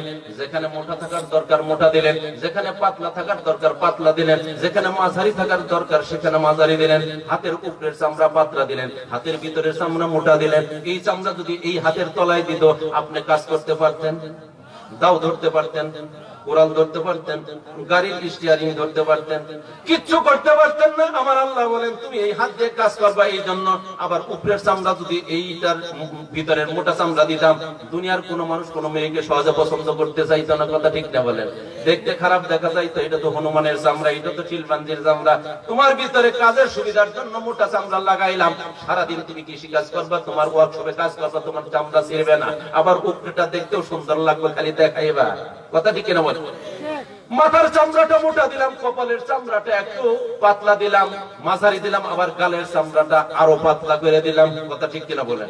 কন্যাকা পায়ের চামড়া, উপরের চামড়াটা পাতলা দিলাম, তলাটা পায়ের তলার চামড়াটা সবচাইতে মোটা করে দিলাম। কারণ সারাদিন তুমি রাস্তা হাঁটবা, রাস্তার ভিতরে কাটা থাকতে পারে, ইটের টুকরা থাকতে পারে, পাথরের টুকরা থাকতে পারে। তুমি কৃষি কাজ করবা, ক্ষেতের মধ্যে তুমি ঢুকবা, বাঁশের টুকরা থাকতে পারে, গোদা লাগতে পারে। যদি পায়ের উপরের চামড়াটা তলায় লাগাই দিতাম, তুমি 1 কিলো রাস্তা না 2 কদম হাঁটতে পারতা না। ইটের টুকরার সঙ্গে ঘষা গিয়ে তোমার চামড়া ছিঁড়ে যেত। তুমি তো জহুর ইসলাম মেডিকেল কলেজে যাইতা, চামড়া সেলাই করতা, চামড়া সেলাই লাগতে কমপক্ষে 8 দিন সময় লাগে। কথা ঠিক কিনা বলেন? দিনে যদি 4 বার করে তোমার চামড়া ছিঁড়তো, সেলাই বা কয়বার করতা, জুড়াই বা কয়বার লাগতো, দুনিয়া তোমার অসল। কথা ঠিক কিনা বলেন? এমন চামড়া পায়ের তলায় লাগাই দিলাম, মেডিকেলে আর তোমার যাইতে হইবে না। তুমি 100 বছর বাঁচো, তবুও তোমার তলার চামড়া ছিঁড়ে না। কথা কন না কেন? দুনিয়াতে মানুষ রাস্তাঘাটে হাঁটে, রাস্তা ক্ষয় যায়, ইটের রাস্তায় চললে ইট ক্ষয় যায়, পাথর রাস্তায় চললে পাথর ক্ষয় যায়, জুতা পরলে জুতা ক্ষয় হয়। একজন মানুষ জীবনে কমপক্ষে 50-60 জোড়া জুতা ক্ষয় করে। কথা ঠিক কিনা বলেন? জুতা যত নরমই হোক আর শক্তই হোক না কেন, আগের জামানায় আমাদের পূর্বপুরুষের কাঠের জুতা পরতো, খরম আর পয়ডা কইতো। কি কয়? খরম পয়ডা চিনেন আপনারা? সেই খরম পয়ডাও কিন্তু নরম হয়ে যেত, ক্ষয় হয়ে যেত। কথা ঠিক কিনা বলেন? এইবার আমার প্রশ্ন, ওই কাঠের জুতা শক্ত না পা শক্ত? পা ক্ষয় যায় না, আবার কাঠ ক্ষয় যায়, কারণটা কি বলেন তো দেখি? আজকে একটা তথ্য জানাই দিয়ে যাবো আপনাদেরকে, যেটা জীবনেও শোনেন নাই। ভাইরা শোনেন, মানুষ যখন চলাফেরা করে রাস্তা ক্ষয় যায়, ইট ক্ষয় যায়, পাথর ক্ষয় যায়, জুতাও ক্ষয় যায়, আপনার পাও কিন্তু ক্ষয় যায়, কিন্তু আপনি বুঝেন না। বলেন সুবহানাল্লাহ। কাঠের টুকরা যদি ক্ষয় যায়, আপনার পা ক্ষয় যাবে না? অবশ্যই ক্ষয় যায়। তাহলে আমার আল্লাহ কেমন করে দেখেন, আপনি সারাদিন কাজ করার পরে হাতের চামড়ার যতটুকু ক্ষয় হয়, পায়ের চামড়ার যতটুকু ক্ষয় হয়, তলাটা আপনি ঘুমায় পড়লেন আল্লাহর নামে, আপনি কিছুই জানেন না, ঘুম পারেন। আমার আল্লাহ বলেন, বান্দারে তুই সারাদিন রাস্তা হাঁটছস, তোর পায়ের তলার চামড়া যতটুকু ক্ষয় গেছে, তুই চোখকে ধরতে পারস নাই, কিন্তু ক্ষয় গেছে। 50 বছর তোর তলার চামড়া থাকার কথা না, কিন্তু আমি এমন রব, এমন আল্লাহ, এই জন্য আমাকে মানবি, এই জন্য আমার শুকরিয়া আদায় করবি। আনিস করলি, আমার শুকরিয়া আদায় করবি। তুই রাতের বেলা ঘুমাইয়া গেছস, তুই সারাদিন রাস্তাঘাট হাঁটার পরে যতটুকু ক্ষয় গেছে পাটা, তোর ঘুমের মধ্যে সকালে উঠার আগে আমি আল্লাহ সেইটুক পূরণ করে দেই। বলেন সুবহানাল্লাহ। পা ক্ষয় যায় রাতের বেলা, আল্লাহ জোড়া দিয়া দেয়, হাত ক্ষয় যায়, জোড়া দিয়া দেয়, আর তোরে ঘুম দিয়া দিলাম। সারাদিন তুই কাজ করার 2 দিন যদি ঘুম না পারস, তোর মাথা গরম। কথা ঠিক কিনা বলেন? কাজে মন বসে না, ছাত্রের পড়া মুখস্থ হয় না, কারণ মাথা গরম। কথা ঠিক কিনা বলেন? আমি আল্লাহ তাআলা বলেন, আমি আল্লাহ দেখ কেমন সুন্দর করে তোর চোখে ঘুম লাগাই দিলাম। তুই সারা রাত ঘুমাইবি, 6 ঘন্টা ঘুমাইবি, সকাল বেলা উঠবি, তোর ব্রেনকে আমি আবার তোর তাজা বানাইয়া দিলাম। কন্যাকা কোরআনের আয়াত দিয়ে আলোচনা করলে তো সারা রাত যাবো গা। গালের চামড়া দেখেন, গালের চামড়া, কপালের চামড়া আর মাথার চামড়া এক না কোনদিন। কথা ঠিক কিনা বলেন? মাথার চামড়াটা মোটা দিলাম এই জন্যই, জগরা বাজানোর সময় হঠাৎ করে মাথার মধ্যে বাড়ি মারবে, যদি পাতলা চামড়াতে পুরাটাই ছিঁড়ে যাবে। এত শক্ত দিলাম, হঠাৎ করে একটু ছিঁড়বে, সহজে ছিঁড়বে না। কথা ঠিক কিনা বলেন? কপালের চামড়াটা আর একটু পাতলা করলাম, যদি মাথার মতো শক্ত করে দেখতে ভালো দেখা যাবে না, তবে তার নিচে গালের চামড়াটাও আরো সুন্দর করলাম, এত পাতলা সুন্দর করে দিলাম, যদি মাথার চামড়ার মতো, হাতের তলার মতো, পায়ের তলার মতো চামড়া তোর গালে লাগাইতাম, যদি এরকম চামড়া গালে থাকতো, দুনিয়ার কোন বাচ্চাকে কোন বাবা মা গালে চুমা দিত না। কথা ঠিক কিনা বল? দুনিয়াতে কোন স্বামী তার স্ত্রীকে গালে কোনদিন চুমা দিত না। কথা ঠিক কিনা কোন না? আস্তে করে শরম পায়। পায়ের তলার মতো চামড়া যদি গালে থেকে কোন ছেলে বিয়ে করবো? কোন তো দেখি গেলে দেখে এসে করবো মহিষটা মানুষ। কথা ঠিক কিনা কয়? হ্যাঁ, চুলগুলো যেখানে থাকার দরকার দিয়ে দিলাম, যেখানে লম্বা দরকার লম্বা দিলাম, যেখানে খাটো দরকার খাটো দিলাম, যেখানে না থাকলে ভালো সেখানে দিলামই না। মাথার চুল লম্বা থাকলে ভালো লম্বা দিলাম, আবার গায়ে সারা শরীরের লোমগুলো একটু ছোট দিলে ভালো ছোট দিলাম, আবার একবারে না দিলে সেটাও ভালো দেখা যাবে না, মাঝে মাঝে দিলাম। আবার গালের ভিতরে চুল থাকলে ভালো দেখা যাবে না, গালের ভিতরে চুলই দিলাম। সুবহানাল্লাহ। হাতের তলার ভিতরে উপরে চামড়ার ভিতরে আমি চুল দিলাম, কিন্তু হাতের তলার ভিতরে চুল দিলাম না। কন্যাকা গালের আশেপাশে চুল দিলাম, গালের ভিতরে চুল দিলাম না, উপরে দিলাম, নিচে দিলাম, মাঝখানে জিহ্বাতে দিলাম না। কারণ কি? হাতের মধ্যে চুল থাকলে ভাত খাইতে পারতি না, অসুবিধে। কন্যাকা মুখের ভিতরে জিহ্বার ভিতরে চুল দিলে তুই তো ভাতই খাইতে পারতি না। হঠাৎ করে যদি কোন এক সময় তোর ভাতের ভিতরে চুল যায়, তুই মুখ থেকে ভাত বের করে ভাত খাওয়া বন্ধ করার কথা ঠিক নেবে কিচ্ছু লাগবো না। কথা কইতে দেন। তাহলে মুখের ভিতরে চুল দিলাম না। কথা ঠিক কিনা বলেন? আল্লাহ তাআলা বলেন জিহ্বাটারে কেমন করে বানাইলাম দেখ, মাত্র 1 ইঞ্চি 2 ইঞ্চি জিহ্বা। রাতের অন্ধকার, বাতি নাই, লাইট নাই, তুই দুনিয়ার বুকে লাইট ছাড়া কিচ্ছু চিনিস না। কোনটা তোর বাবা, কোনটা তোর শ্বশুর, কোনটা তোর বউ, কোনটা তোর মা, চিনিস না। কিন্তু জিহ্বাকে এমন করে বানায়া দিলাম, লাইট লাগে না, অন্ধকার লাগে না, বাতি লাগে না, কিচ্ছু লাগে না। অন্ধকারের ভিতরেও তোর মুখের ভিতরে যদি মরিচ ঢুকায় দেস, মরিচ ঢুকায় দেস, বলে দিবে মরিচ খাইছস। আর যদি একটা মিষ্টি টুকরা ভিতরে ঢুকায় দেয়, সাথে সাথে বইলে দিবে মিষ্টি ঢুকায় দিছ। কথা ঠিক কিনা বলেন? একটা জিহ্বার ভিতরে এক সময় মরিচ দেন, এক সময় রুই মাছ দেন, এক সময় কই মাছ দেন, পর পরই দিতেছেন। খাসির গোশত দিলেন, গরুর গোশত দিলেন, মুরগির গোশত দিলেন, আবার পিঠু দিলেন, আবার মনে করেন লবণ দিয়ে দিলেন, জলপাই দিয়ে দিলেন। সাথে সাথে দেরি নাই, জিহ্বা বলে দিচ্ছে তুমি কি দিচ্ছ মুখের ভিতরে, আমি সব কিছু তোমাকে বইলে দিতেছি রে বান্দা। একটা জিহ্বার ভিতরে শত শত খাবার যদি দেন, শত শত টেস্ট পাবেন। আমার আল্লাহ এই জিহ্বা বানাই দিয়েছে কি দেন নাই? করব। আমার আল্লাহ বলেন এত কিছু ধরে দিলাম, তুই কি আমারে ডাকবি না? অন্যকা। সুতরাং আপনারা কি বলবো দেখেন, একটু শুধু খেয়াল করবেন, মুখের ভিতরে তাকায় দেখেন, আপনি একটুখানি খেয়াল করবেন, মাথাতে চুল আছে, নিচে মুছ আছে, উপরে গোপ আছে না নাই? অন্যকে চোখের উপরে ভ্রু আছে কিনা বলেন? আমার আল্লাহ তাআলা কেমন সিগন্যাল দিয়ে দিলেন, সিগন্যাল সবাই মানে মানুষ মানে না। কথা ঠিক কিনা বলেন? মাথার চুলকে বললেন তুমি বাড়তে থাকবা আর কাটতে থাকবে মাসে মাসে, মুছকে বলে দিলেন তুমি বাড়তে থাকবা, মাঝে মাঝে কাটতে থাকবে।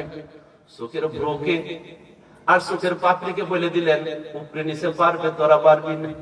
মাথার চুল কাটতে পারবে, কোনো অসুবিধা নাই, মুছ কাটতে পারবে, অসুবিধা নাই। কিন্তু যদি তোরা বয়স, যদি পালক কাটে, চোখের পলক কাটে, চোখের ভিতরে গোদা লাগবে, চোখ টেরা হয়ে যাবে। সুতরাং এমন সিগন্যাল দিয়ে দিলেন আল্লাহ তাআলা, উপরে বাড়বে, নিচে বাড়বে, মাঝখানে বাড়বে না। কে করছে এই অর্ডারটা বলেন তো দেখি? সেই আল্লাহকে যদি সিজদা না দেই, শয়তানের কথা মানি, আমরাও তো নিজেও একটা টাটকা শয়তান হয়ে যাব। কথা ঠিক কিনা বলেন? সুতরাং আজকে এই জায়গায় এইখানে ক্ষান্ত দেখেন, আমি পিতামাতার কথা দুইটা বলতেই হবে। আমার আল্লাহ তাআলা বলেন আমি এত কিছু করছি, ওই দিকে যাব না, দুনিয়ার দিকে তাকায় দেখ, হার্টটার দিকে তাকায় দেখ। হার্ট যখন পাম্প করে, কি করে? রক্ত পাম্প করে। যদি 3 মিনিট থেকে 5 মিনিট পাম্পিংটা বন্ধ হয়ে যায়, মানুষটা মারা যাবে। কন্যাকে যখন হার্ট অপারেশন করে, ওপেন হার্ট সার্জারি, একটা মানুষের যখন ওপেন হার্ট সার্জারি করে, বুকটা পেটে হার্টটা বের করে, বুকটা কেটে হার্টটা বের করে যখন অপারেশন করে, বিজ্ঞানীরা আরেকটা যন্ত্র আবিষ্কার করছে, রক্ত পাম্প করার একটা মেশিন বের করছে। যতক্ষণ অপারেশন লাগবে ততক্ষণ মেশিনটা রক্ত পাম্প করবে। কারণ একটা অপারেশন করতে যদি 6 ঘন্টা লাগে, 5 মিনিটেই মানুষ মারা যায়, মানুষ তার দুনিয়াতে থাকবে না। এই জন্য একটা মেশিন বের করেছে, যতক্ষণ অপারেশন লাগবে ততক্ষণ মেশিনটা হার্টের কাজ করে দিবে। ওই মেশিনের কাজ কমপক্ষে 1 ঘন্টায় 1 লক্ষ টাকা খরচ হয়। কত টাকা? 24 ঘন্টায় যদি 24 লক্ষ টাকা লাগে, শুধু হার্টের বিল। এই এলাকাতে কে আছে বাঁচতে পারবে বলেন তো দেখি? জহিরুল ইসলাম সাহেব মারা গেছে, সেও তো বাঁচতে পারতো না। কথা ঠিক কিনা? শুধু একটা হার্টের বিল যদি দৈনিক 24 লক্ষ টাকা লাগে, কেউ বাঁচতে পারত? আর সব বাদ দিলাম, কেউ বাঁচতে পারতেন? আমার আল্লাহ তাআলা বলেন আমি 24 ঘন্টা না ধরে 100 বছর বাঁচায় রাখলাম, 1 টাকাও বিল নিলাম না, তারপরেও কি তুই সিজদা দিবি না? ফজরের আজান হয়, ল্যাপের নিচে থাকস, কম্বলের নিচে থাকস, কম্বলটাও তো আমি দিছি, তোর পাশে তোর বান্ধবী থাকে সেটাও তো আমি দিছি। ফজরের আজান হয়, কেমনে করে কম্বলের নিচে থাকস রে বেঈমান, এত কিছু দিছি, আমি কি ইচ্ছা করলে তোর ওই জায়গাতে কম্বলের নিচে পেটের ভিতরে বেদনা তুলে দিতে পারি না? প্রচন্ড শীতের ভিতরে পাতলা পায়খানা দিয়ে দিছি, পেটের মধ্যে গুড়গুড় শব্দ হয়েছে, কম্বলকে লাথি মেরে তুই পায়খানায় ঢুকস, কথা ঠিক না বেটে? ফজরের আজান হইলে তুই কেন কম্বলটারে লাথি দিয়ে মসজিদে ঢুকতে পারস না রে বান্দা? কথা ঠিক কিনা কয়? হ্যাঁ, তুই এত বেটাগিরি কেন করস আমার সাথে? আমি আল্লাহ তো তোরে সময় দিয়েছি, আমি ইচ্ছা করলে যে কোনো মুহূর্তে তোরে পাকড়াও করতে পারি।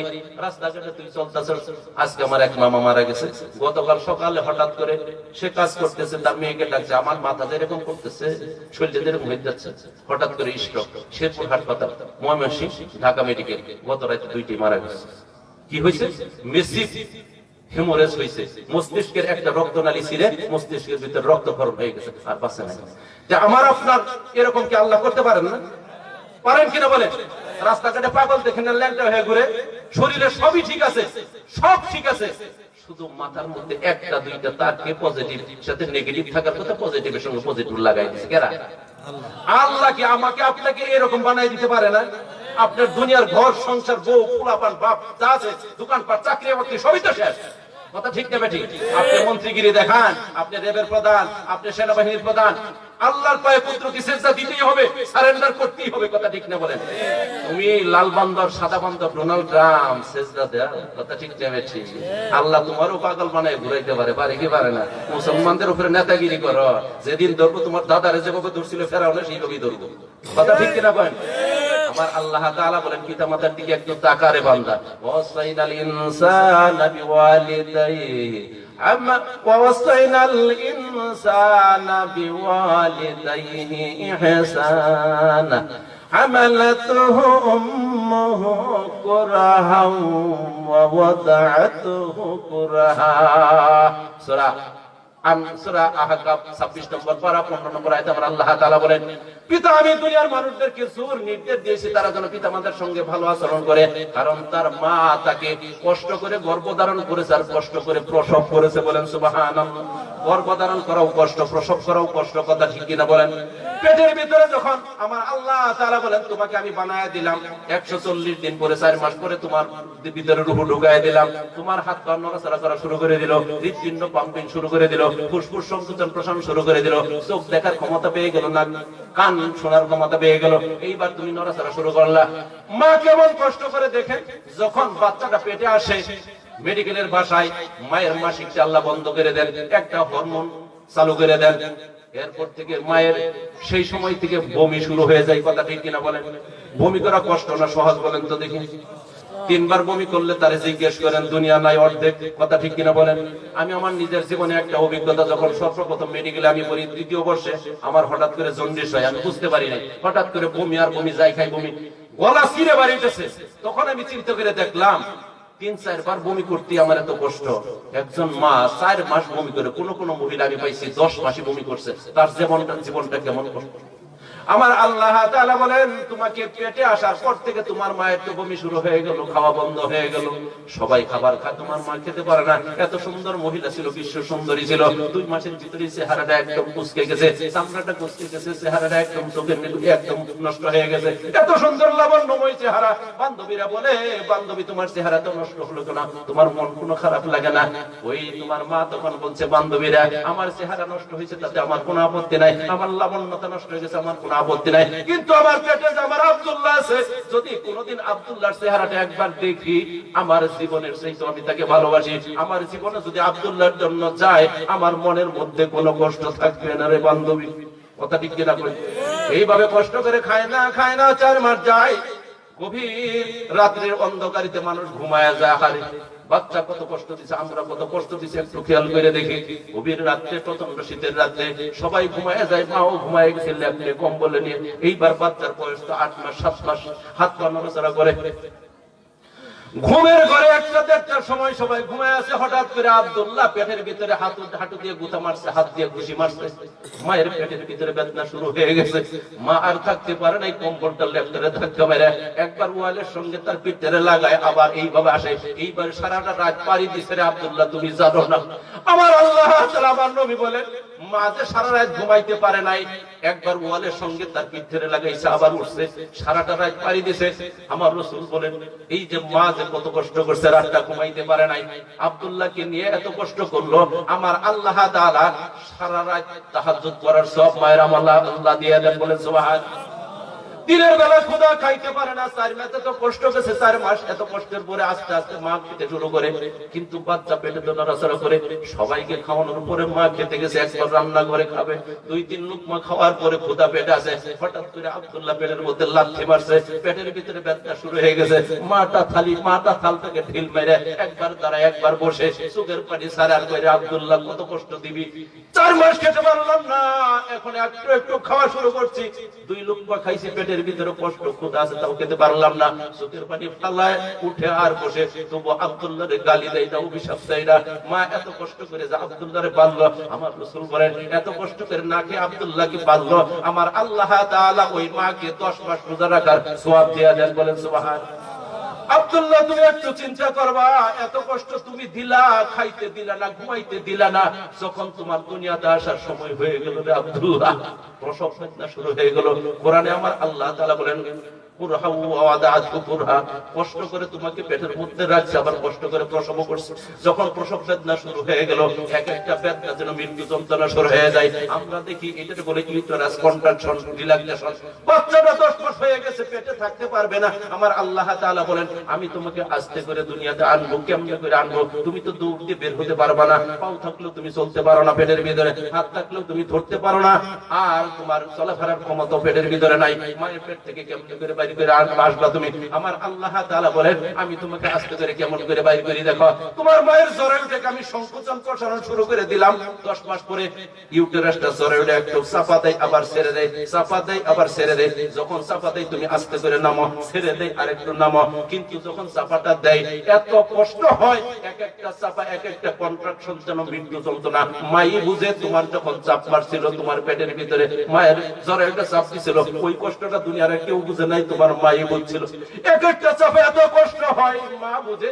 অনেক সময় স্বামীকে ডাক দিয়ে বলে প্রাণের স্বামী, এতদিন ঘর কন্যা করছি, সংসার করছি, অনেক বুঝি ভুল হয়ে গেছে, এইবার যে বেদনার অবস্থাটা আমি বুঝি আর বাঁচবো না, আলমারির চাবি দিয়ে দিলাম, বাক্সের চাবি দিয়ে দিলাম, অনেক কষ্ট দিয়েছে আপনাকে, কথা মানতে পারি নাই স্বামী, যদি হঠাৎ করে মারা যায় আর ফিরে না আসে আমাকে মাফ করে দিলে। কথা ঠিক কিনা?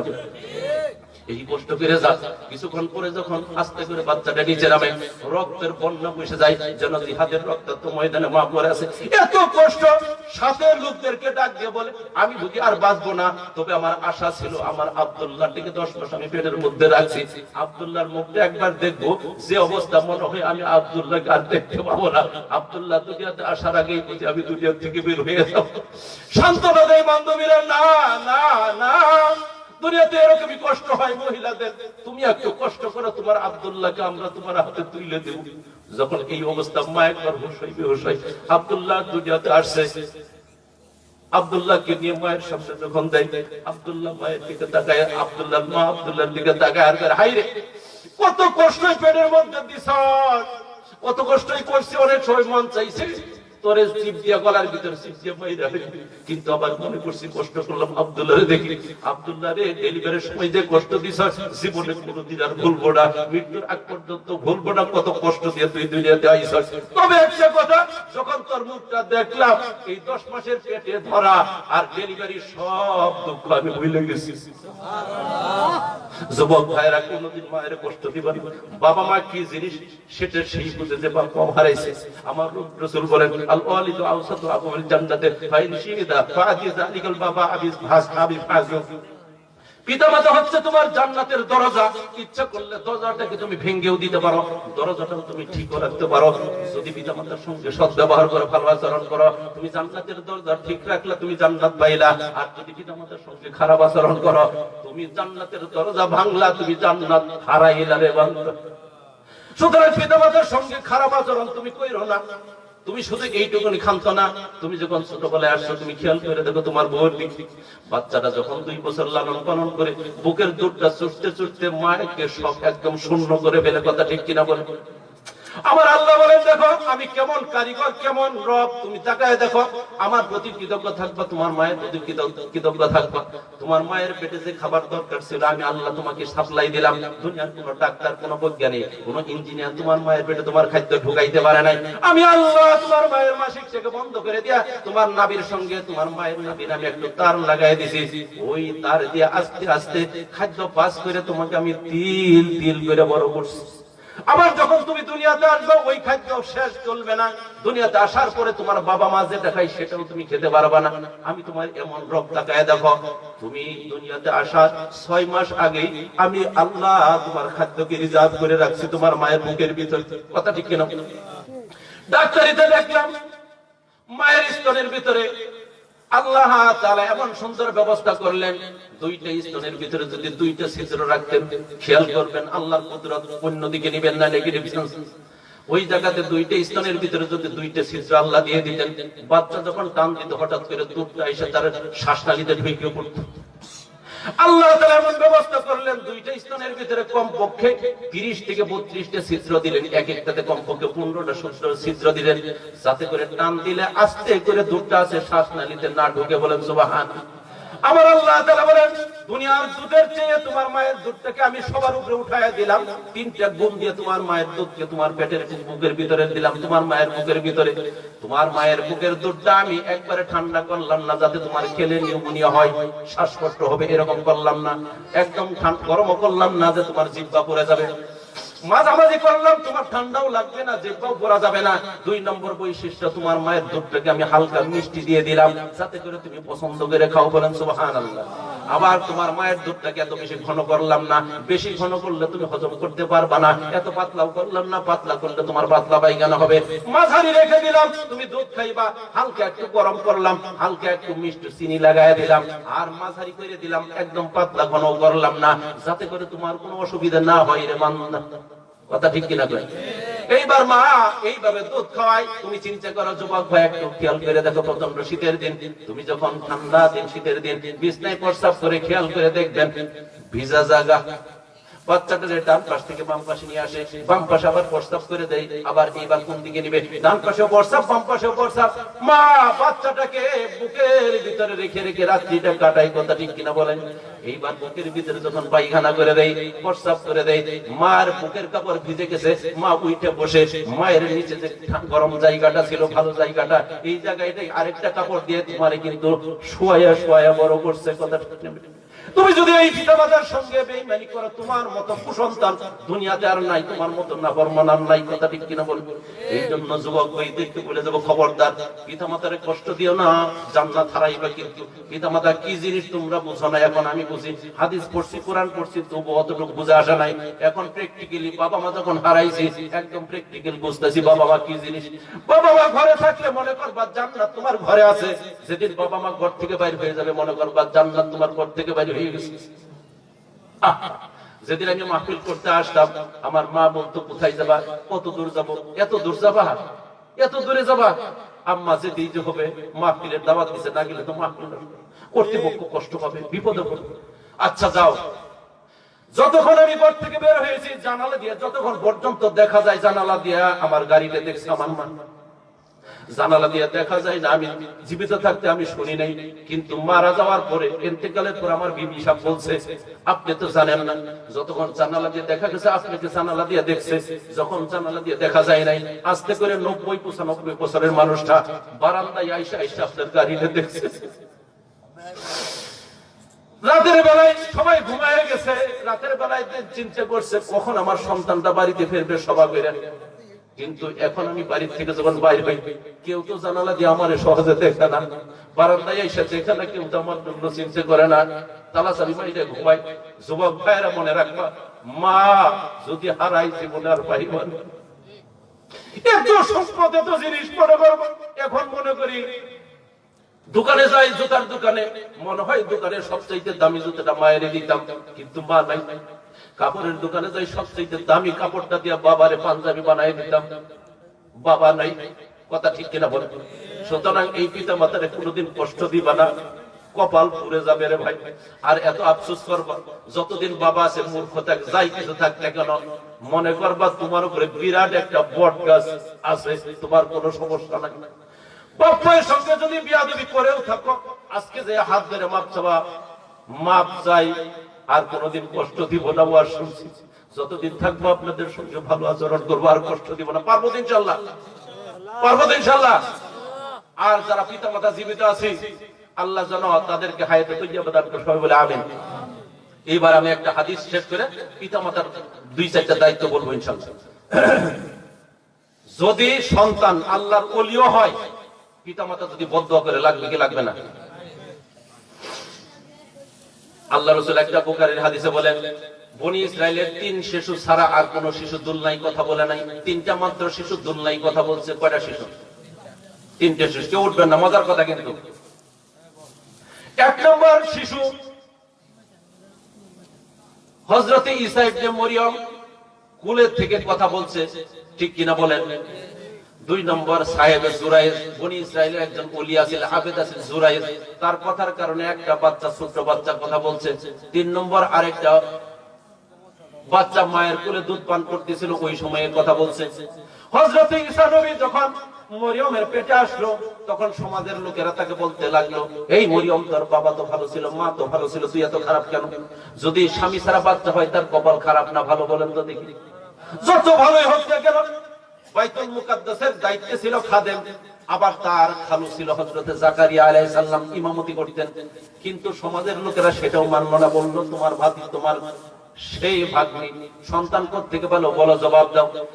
এইভাবে চলতেছে সমালোচনার মধ্যে। কিন্তু যখন ডেলিভারি সময় হয়ে গেল, হযরতে মরিয়ম বলতেছেন, আল্লাহ তুমি যে পরীক্ষায় আমাকে ফেলেছো, যদি এই পরীক্ষার আগে আমাকে দুনিয়া থেকে বিদায় করে তাহলেই ভালো হইতো, অথবা মানুষের মস্তিষ্ক থেকে যদি আমি মরিয়মকে মিটাই দিতাম, কতই না ভালো হইতো। আমি এখন কিভাবে জবাব দিব জনগণের সামনে? এতদিন তো পেটের মধ্যে ছিল, কোনো কথা ছিল না, এইবার তো তুমি বাইর করে দিবা, বাচ্চা সবার সামনে আসবে, আমি কি জবাব দিব বাচ্চার বাবাটাকে? আল্লাহ তাআলা জানায় দিলেন, মরিয়ম, এই উত্তর তোমাকে দিতে হবে না, আমি আল্লাহ তোমাকে সম্মানিত করব, তোমার সন্তানকেও সম্মানিত করব। আমি আল্লাহ পরীক্ষা করতেছি, এই জবাব আমি আল্লাহই দিয়ে দিব।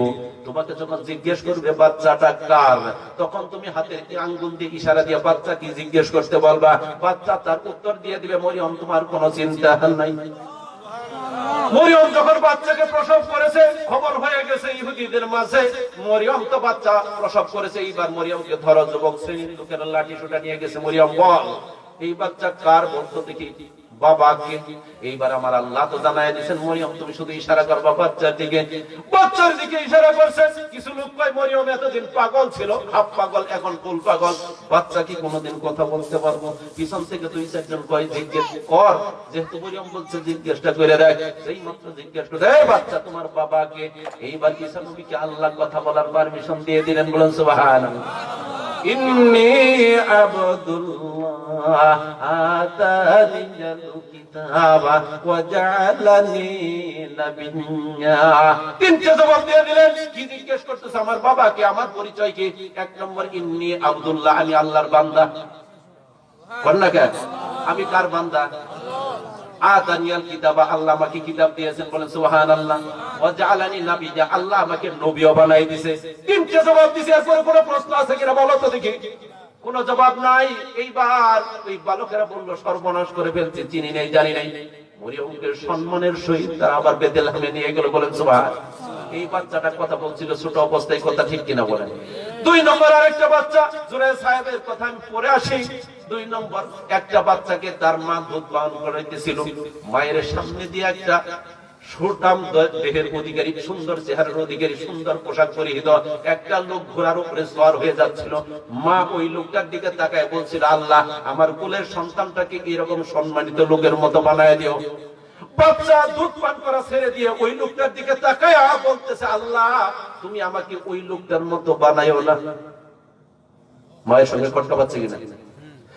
এর কিছুক্ষণ পরে একটা বাদীকে জনগণ প্রহার করতে করতে পিটাইতে রাস্তা দিয়ে নিয়ে যাচ্ছিল, আর বলছিল তুই চুরি করছস, তুই সুন্নি, আর তুই ব্যভিচারী করছস। ওই কাজের মহিলা বাদী বলতেছে আমার আর কেউ নাই, আমার একমাত্র আল্লাহ তাআলা আছে, আমার আল্লাহই যথেষ্ট। মা তখন বলতেছে আল্লাহ আমার এই কুলের সন্তানকে এই মহিলার মতো অপমানিত কইরো না, বানাইও না। ওই বাচ্চাটা দুধ পান করা ছেড়ে দিয়ে ওই মহিলাটার দিকে তাকায় বলতেছে আল্লাহ তুমি আমাকে এই মহিলার মতো বানাইয়া দাও। মার শিশুর মধ্যে তর্ক বিতর্ক শুরু হয়ে গেল। মা বলল সন্তান আগের লোকটা এত সুন্দর চেহারা, এত সুন্দর পোশাক, দামি ঘোড়ার উপরে সওয়ার হয়ে যাচ্ছিল, আমি বললাম তোমাকে আল্লাহ তার মতো বানায় দেখ, তুমি না করলা, কারণটা কি? এইবার শিশু জবাব দিয়ে বলতেছে মা তুমি যেই লোকটার কথা বলতেছো তার চেহারা সুন্দর হতে পারে, পোশাক সুন্দর হতে পারে, দামি হইতে পারে, ঘোড়া দামি হইতে পারে, কিন্তু লোকটা ছিল স্বৈরাচার, জালেমকে আল্লাহ ভালোবাসেন না। এই জন্য আমি বললাম আল্লাহ ওই লোকটার মতো আমারে তুমি বানাইও না। 2 নম্বর মহিলার কথা বললাম তার মতো তাকে তোমাকে যেন না বানাই। সে বলে চুরি করে সার ব্যভিচার করছে, কত ঘৃণ্য কাজ। এইবার বাচ্চা ডাক দিয়ে বলতেছে মা শোনো, লোকেরা তাকে যা অভিযোগ দিচ্ছে, যা বলতেছে সব মিথ্যা। সত্যিকার অর্থে মহিলা চুরিও করে নাই, ব্যভিচার করে নাই, সে মজলুম, তারা জালেম, তার উপর অত্যাচার করতেছে। জালেমকে আল্লাহ ভালোবাসে না, মজলুমকে আল্লাহ ভালোবাসেন। এই জন্য আমি আল্লাহর কাছে বললাম আল্লাহ তুমি আমাকে ওই মহিলার মতো বানায় দাও। এই 2টা বাচ্চা কথা বলছে, কথা ঠিক কিনা বলেন? 3 নম্বর আরেকটা বাচ্চা জুরায়েদ, সাহেবের জুরায়েদ। এই কথাটা আমি সবার শেষে বলবো, তার আগে আমি পিতামাতার সন্তানের প্রতি কয়টা কর্তব্য বলে এই ঘটনাটা আমি পরে বলবো, হাদিস সহ মুখস্থ ইনশাআল্লাহ। শুনবেন তো ইনশাআল্লাহ? এইবার পিতামাতার উপরে সন্তানের হক, সন্তান পালন করবে, কিন্তু পিতামাতারও কিছু হক আছে সন্তানের উপরে, আছে না নাই? ছোট্ট করে দেখেন, আমি বুঝাই দেই। যখন কোন সন্তান হয়, আমার রাসূল বলছেন মান ওয়ালাদাহু ওয়ালাদান ফায়ুহসিন ইসমা, যখন কোন সন্তান হয় সন্তানের সুন্দর একটা নাম রাখবা। কি রাখবা? কি রাখতে হবে? সুন্দর একটা নাম রাখতে হবে। পিতামাতার দায়িত্ব, সুন্দর একটা নাম রাখতে হবে। 7 দিনের ভিতরে আকিকা করতে হবে। কয় দিনের ভিতরে? 7 দিনের ভিতরে আকিকা। সুন্দর একটা নাম রাখতেই হবে, ইসলামী সুন্দর একটা নাম রাখবেন, কারণ কিয়ামতের দিন মানুষকে তার নাম ধরে, বাপের নাম ধরে ডাকা হবে। কিন্তু নামের তো শেষ নাই আমাদের দেশে। আছে আকাশ, বাতাস, জমিন, চন্দ্র, সূর্য, লাট, বল্টু, পক্ষের। কথা ঠিক কিনা কয়? কিয়ামতের দিন এই বাপদেরকে, আজকে একটা রোগীর নাম 2টা নামই জিজ্ঞেস করলাম, 2টাই বেতাল। আমি তোমার নাম হয় না, নাম রাখতে হবে। আমি রোগীর নাম কিন্তু পাল্টাই দিই, নাম ওরাইকে দিই, ঠিক আছে? আজকে জিজ্ঞেস করলাম 2টা নামই উল্টা পাল্টা, শুনবো না, ভালো নাম না। সন্তানের দায়িত্ব, পিতামাতার দায়িত্ব সন্তানের ভালো নাম রাখা। 7 দিনে আকিকা দিবেন। আকিকার নিয়ম হলো বকরি দিয়ে দেওয়া। কি দিয়ে দেওয়া? ছেলে হইলে 2টা বকরি, মেয়ে হইলে 1টা বকরি। ছেলে হইলে 2টা বকরি, মেয়ে হইলে 1টা বকরি। কিন্তু বাপ যদি গরিব হয়, ছেলে 1টা বকরি দিয়েও চলবে। কথা ঠিক কিনা বলেন? কয় দিনের মধ্যে দিতে হবে? 7 দিনের মধ্যে দিতে হবে। এটা খেয়াল রাখবেন। অতীতে ভুল যা হয়ে গেছে হয়েছে, সুন্নত হলো 7 দিনের মধ্যে। জীবনে দিতে পারবেন, আপত্তি নেই। আবার অনেকে গরুর মধ্যে কুরবানির সময় অংশ দেয়, ভাগ দেয়। কথা ঠিক কিনা? হাকিকা হবে 3300 পাস হয়, আবার 100তেও জিবিয়ে গোল্ডেন ফাইভ। কথা ঠিক কিনা বলেন? সুন্নত হচ্ছে বকরি দিয়ে দেওয়া। বিশ্বনবী বকরি দিয়ে দিয়েছেন, ঠিক আছে? আপনি সুন্নতটা পালন করবেন। কথা ঠিক? এরপরে শিষ্টাচার শিখাবেন। 1 নম্বর হলো সুন্দর একটা নাম। 2 নম্বর শিষ্টাচার শিখাবেন, আদব কায়দা শিখাবেন, আদব কায়দা শিখাবেন, দ্বীনি ইলম শিখাবেন। কমপক্ষে বেসিক যতটুকু কোরআন হাদিসের ইলম না হলেই চলে না, তার পথ চলার জন্য এইটুক শিক্ষা তারে দিবেন। তারপরে স্কুলে দেন, ডাক্তার বানেন, ইঞ্জিনিয়ার বানেন, বেসিক যতটুকু দেওয়ার দিয়ে দিবেন। কথা ঠিক কিনা বলেন? খেয়াল করে দেখবেন এই জায়গায় কেন কোরআন হাদিসের জ্ঞান দিবেন। যদি ছোটবেলায় যে জ্ঞানটা দিবেন, এটা সারা জীবন তার কাজে থাকে। কথা ঠিক কিনা বলেন? আপনি সকালবেলা পেঁয়াজ দিয়ে, কাঁচা পেঁয়াজ দিয়ে, পেঁয়াজ তো পাইতেন না 250 টাকা কেজি। আমি এক জায়গায় ওয়াজ করতেছি, পিছনে আওয়ামী লীগের এক লোক কয় কি হুজুর ওইদিকে যাও যেত। আমি বলছি পেঁয়াজের দাম 200 টাকা, 250 টাকা। রিকশালা দিনে কামাই করে 200 টাকা, চাউলি কিনবে না পেঁয়াজি কিনবে? আমি তো মনে করি এই মন্ত্রীর কান ধরে পদত্যাগ করা উচিত। রাস্তাঘাট এত সুন্দর হয়, বিদ্যুতের ব্যবস্থা এত সুন্দর হয়, প্রধানমন্ত্রী এত উন্নয়ন করতেছে, এই মন্ত্রীরে রাখছে 3 মাস হয়ে যায়, পেঁয়াজের দাম কমাইতে পারে না। নিজেরই তো কান ধরে পদত্যাগ করা উচিত। কথা ঠিক না? বেজার হইতেছে না? এক মন্ত্রীর কারণে বাকি মন্ত্রীর দুর্নাম হবে। কথা ঠিক কিনা বলেন? তো সকালবেলা যে কাঁচা পেঁয়াজ দিয়ে পান্তা খায়, এরপরে পোলাও দেন, সারাদিন পোলাও খাওয়াইছেন, সন্ধ্যাবেলা ঢেকুর কুন্ডা উঠবে, কারণ সকালবেলা খাইছেন। ছোট্টবেলা যদি কোরআন হাদিসের ইলম দেন, সে যদি ডাক্তারও হয়, ইঞ্জিনিয়ারও হয়, বিচারকও হয়, বিচারপতিও যদি হয়, মিথ্যা বিচারের রায় দিবে না। বিনা অপরাধে মানুষকে 10 বছর জেলে ঢোকায় রাখবে না, বিনা অপরাধে মানুষকে ফাঁসির কাস্টে ঝুলাবে না। কথা ঠিক কিনা বলেন? তার ভিতরে আল্লাহর ভয় থাকবে। কথা ঠিক কিনা বলেন? হ্যাঁ, সুতরাং ছোটবেলা সবার আগে ওহির জ্ঞানটা তার ভিতরে ঢুকাই দিবেন। কিসের জ্ঞান? ওহির জ্ঞান ঢোকাবেন। যদি ঢোকান, আপনাকে চিনবে, আপনাকে বৃদ্ধ হলে বৃদ্ধাশ্রমে রাখবে না। আপেল কমলা নিজে খাবে না, আপনাকে খাওয়াবে। রুই মাছের মাথাটা সে খাবে না, আপনাকে খাওয়াবে। কথা ঠিক কিনা বলেন? তাহলে কোন জ্ঞানটা আগে দিব? কোরআন হাদিসের জ্ঞানটা দিব। শিষ্টাচার শিখবেন, রাস্তাঘাটে কেমনে চলতে হবে সব শিখবেন। আমি সূরা লোকমান থেকে সূরা বাবা আদর্শ বাবা লোকমানের 2টা কথা বলবো ইনশাআল্লাহ। 3 নম্বর, ফাইদা বালাগা ইউজাবিজুহু, সন্তান যখন বালেগ হবে তার বিয়ে করাই দিবেন। কি করে দিবেন?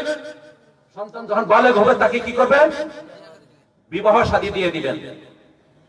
ফাইদা বালাগা ওয়ালাম ইউজাবিজু ফাআকাবা ইসমান ফাইন্নামা ইসমুহু আলা আবিহি। কথাটা মনে রাখেন।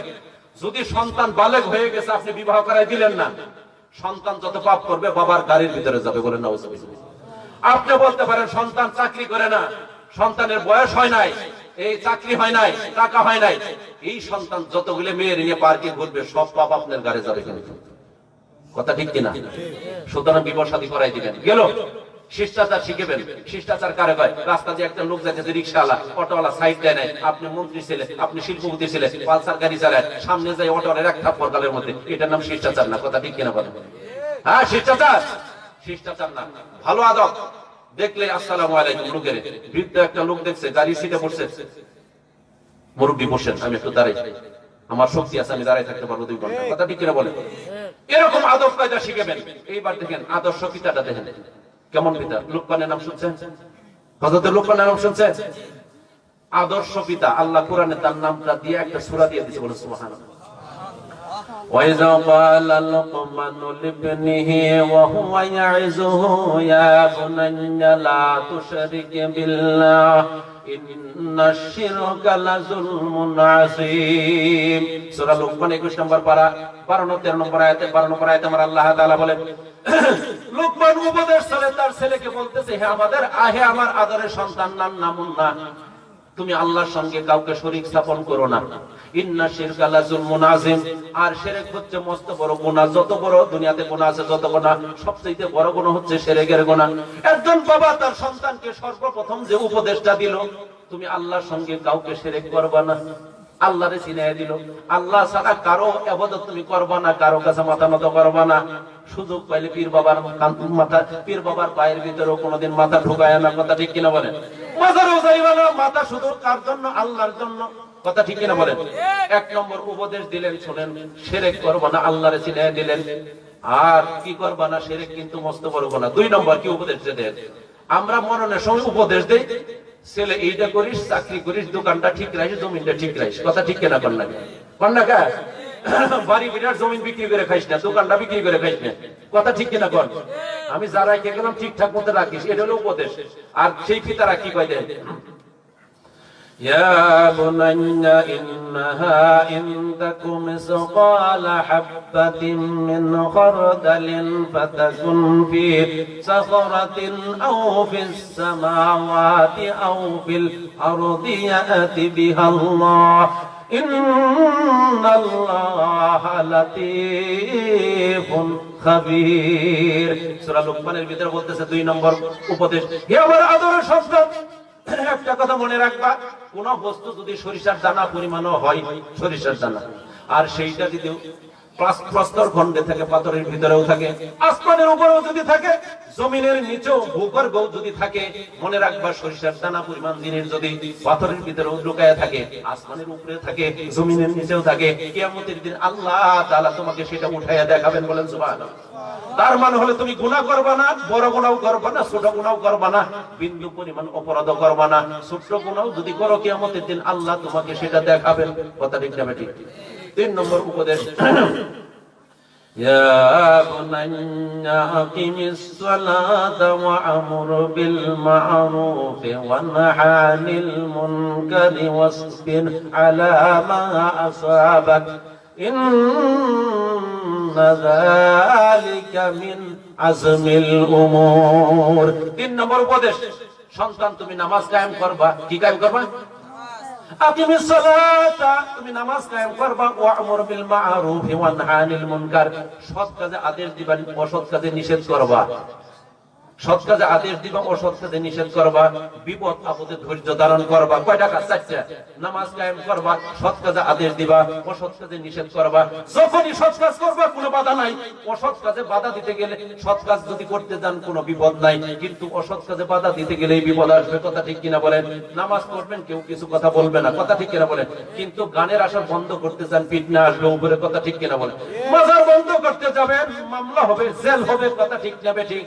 এই জন্য বাবা লোকমান বলল, শোনো, তুমি নামাজ কায়েম করবা, সৎ কাজে আদেশ দিবা, অসৎ কাজে নিষেধ করবা। অসৎ কাজে নিষেধ করতে গেলে বালা মুসিবত আসবে, ওই সময়ে তুমি ধৈর্য ধারণ করবা। তবে আরেকটা কথা মনে রাখো, এই ধৈর্য ধারণ করা কিন্তু অত্যন্ত সৎ সাহসিকতার কাজ, কঠিন কাজ। এরপরেও তুমি ধৈর্য ধারণ করবা। বলেন সুবহানাল্লাহ। 1 নম্বর শিরক করবা না। 2 নম্বর বড় ছোট কোনো গুনাহ করবা না।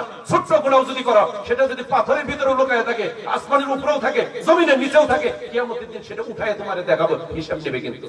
2, তারপরে নামাজ কায়েম করবা, সৎ কাজে নিষেধ আদেশ করবা, অসৎ কাজে নিষেধ করবা, বিপদ আপদে ধৈর্য ধারণ করবা। কথা ঠিক কিনা বলেন?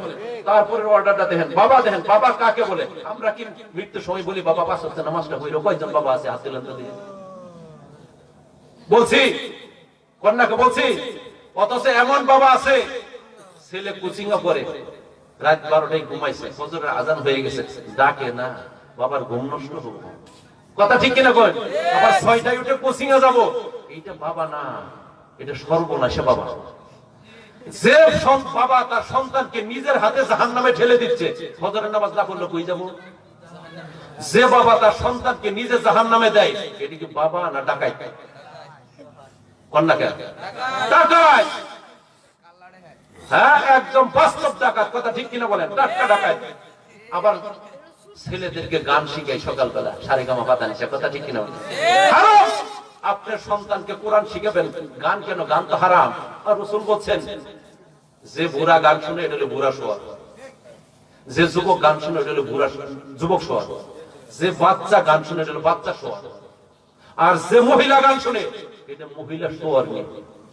কে বলছেন? আল্লাহ। বুড়া মানুষ যদি গান শুনে, দেখবেন ডেস্কটে টিভির মধ্যে, এটা হলো বুড়া শোয়ার। কে বলছেন? আল্লাহ। যুবক যদি গান শুনে আর লাফালাফি হলে এটা যুবক শোয়ার। বাচ্চা যদি গান শুনে এটা বাচ্চা শোয়ার। ছোট ছোট শোয়ার দেখছেন না? আমার রাসূল বলছে। এইগুলো শিখে তাহলে বাপ মা এটা কি শিষ্টাচার শিখানি হইলো? শিখানো এটা। এরপরে দেখেন লোকমান কি বলে, ওয়ালা তুসাইয়ির খাদ্দাকা লিন-নাস ওয়ালা তামশি ফিল আরদি মারহা ইন্নাল্লাহা লা ইউহিব্বু কুল্লা মুখতালিন ফাখুর। বাবা, হে আমার আদরের সন্তান, তুমি অবজ্ঞাবশত মানুষকে হেয় প্রতিপন্ন করবা না, অহংকার করবা না, মানুষকে ছোট বলে তুচ্ছ করবা না। তুমি ধনী হইতে পারো, রিকশাওয়ালারা তুমি হেয় প্রতিপন্ন করবা না। কথা ঠিক কিনা কয়? আমরা কি ধনী মানুষ সন্তানদেরকে এই কথা বলি যে তুই যদি 3 বার হরণ দেওয়ার পরে অটোলা সাইড না দেয়, একটা সালাম দিয়ে যাবি? এই কথা বলছে না? বলছে যদি সাইড না দেয় একটা থাপ্পড় মারিস। আর বলে দেশ আমার বাবা কিন্তু এই ওয়ার্ডের সভাপতি। কথা বল না? হ্যাঁ, এই বাবাকে কিয়ামতের দিন ধরবে কিনা? লোকমান থেকে শিক্ষা নাও, তুমি কেমন বাবা? অভদ্র বাবা। আর লোকমান আলাইহিস সালাম কেমন বাবা ছিল? আদর্শ বাবা। এরপরে কি করবা? এরপরে উপদেশটা দেখেন, ওয়াকসিদ ফি মাশিকা ওয়াগদুদ মিন সাউতিক ইন্না আনকারাল আসওয়াতি লা সাউতুল হামির। সন্তান, তুমি পথে যখন চলবা, চলাফেরায় মধ্যম পন্থা অবলম্বন করবা। এত জোরেও হাঁটবা না, এত আস্তেও যাবা না। যদি বেশি জোরে চলাচল করো, অ্যাক্সিডেন্ট করবে। এত আস্তে গেলে রোগা মনে হবে। মধ্যম পন্থা অবলম্বন করবা। কথা ঠিক কিনা বলেন? আর যখন কথা বলবা, কণ্ঠস্বরটা উঁচু করবা না। কারণ দুনিয়াতে সবচেয়ে কণ্ঠ খারাপ হলো গাদার। বেশি বেশি চিল্লানি মারে। অনেক মানুষ আছে চিল্লে চিল্লে কথা, গাদার আছে। কথা বলবেন মাঝারি সাইজে। দেখেন লোকমান তার সন্তানকে প্রথম কি উপদেশ দিলেন? শিরক করবা না। আমার সন্তানকে আমি মুসলমান হিসেবে বানায় পেয়ে যাব। 2 নাম্বার, তুমি ছোট বড় কোনো গুনাহ করবা না। যাই কিছু করো না কেন, কিয়ামতের দিন আল্লাহ তোমার কাছে হিসাব দিবেন, ছোট গোনারও হিসাব নেবেন, বড় গোনারও হিসাব নেবেন। তারপরে তুমি নামাজ কায়েম করবা। কি করবা? নামাজ কায়েম করবা, সৎ কাজে আদেশ দিবা, অসৎ কাজে নিষেধ করবা, বিপদ আপদে ধৈর্য ধারণ করবা, মানুষকে হেয় প্রতিপন্ন তুচ্ছ করবা না, মনে করবা না। আর তুমি কথাটা কণ্ঠটাকে তুমি আস্তে আস্তে করবা। কথা ঠিক কিনা বলেন? আমরা কি কথাগুলো মানবো? মানবো তো ইনশাল্লাহ। ওই যে একটা কথা বলছিলাম, যদি অভিশাপ দেয় অভিশাপ লাগবে। ওয়াকানা জুরাইজু রাজুলান আবিদান হাত্তা কাজা সাওমাতান। কথাটা শুনেন, কথাটা শুনেন। ওয়াকানা জুরাইজু রাজুলান আবিদান হাত্তা কাজা সাওমাতান ফাকানা ফিহা ফাআতাতু উম্মুহু ওয়া হুয়া ইউসাল্লি ফাকালাত ইয়া জুরাইজু ফাকালা ইয়া রাব্বি উম্মি ওয়া সালাতি ফাআকবালা আলা সালাতিহি ফালাম্মা খানসারাফাত ফালাম্মা কানা মিনাল গাদি ফাআতাতু ওয়া হুয়া ইউসাল্লি। 2-4-5 মিনিট অসুবিধা আমারে দেখেন, আমি নামে যেতেছি ইনশাআল্লাহ। দেখতেছেন তো? ফালাম্মা কানা গাদি ফালাম্মা কানা মিনাল গাদি আতাতু ওয়া হুয়া ইউসাল্লি ফাকালাত ইয়া জুরাইজু ফাকালা ইয়া রাব্বি উম্মি ওয়া সালাতি ফাআকবালা আলা সালাতিহি ফালাম্মা কানা মিনাল গাদি ফাআতাতু ওয়া হুয়া ইউসাল্লি ফাকালাত ইয়া জুরাইজু ফাকালা আই রাব্বি উম্মি ওয়া সালাতি ফাআকবালা আলা সালাতিহি ফালাম্মা আল্লাহুম্মা লা তুমিতু।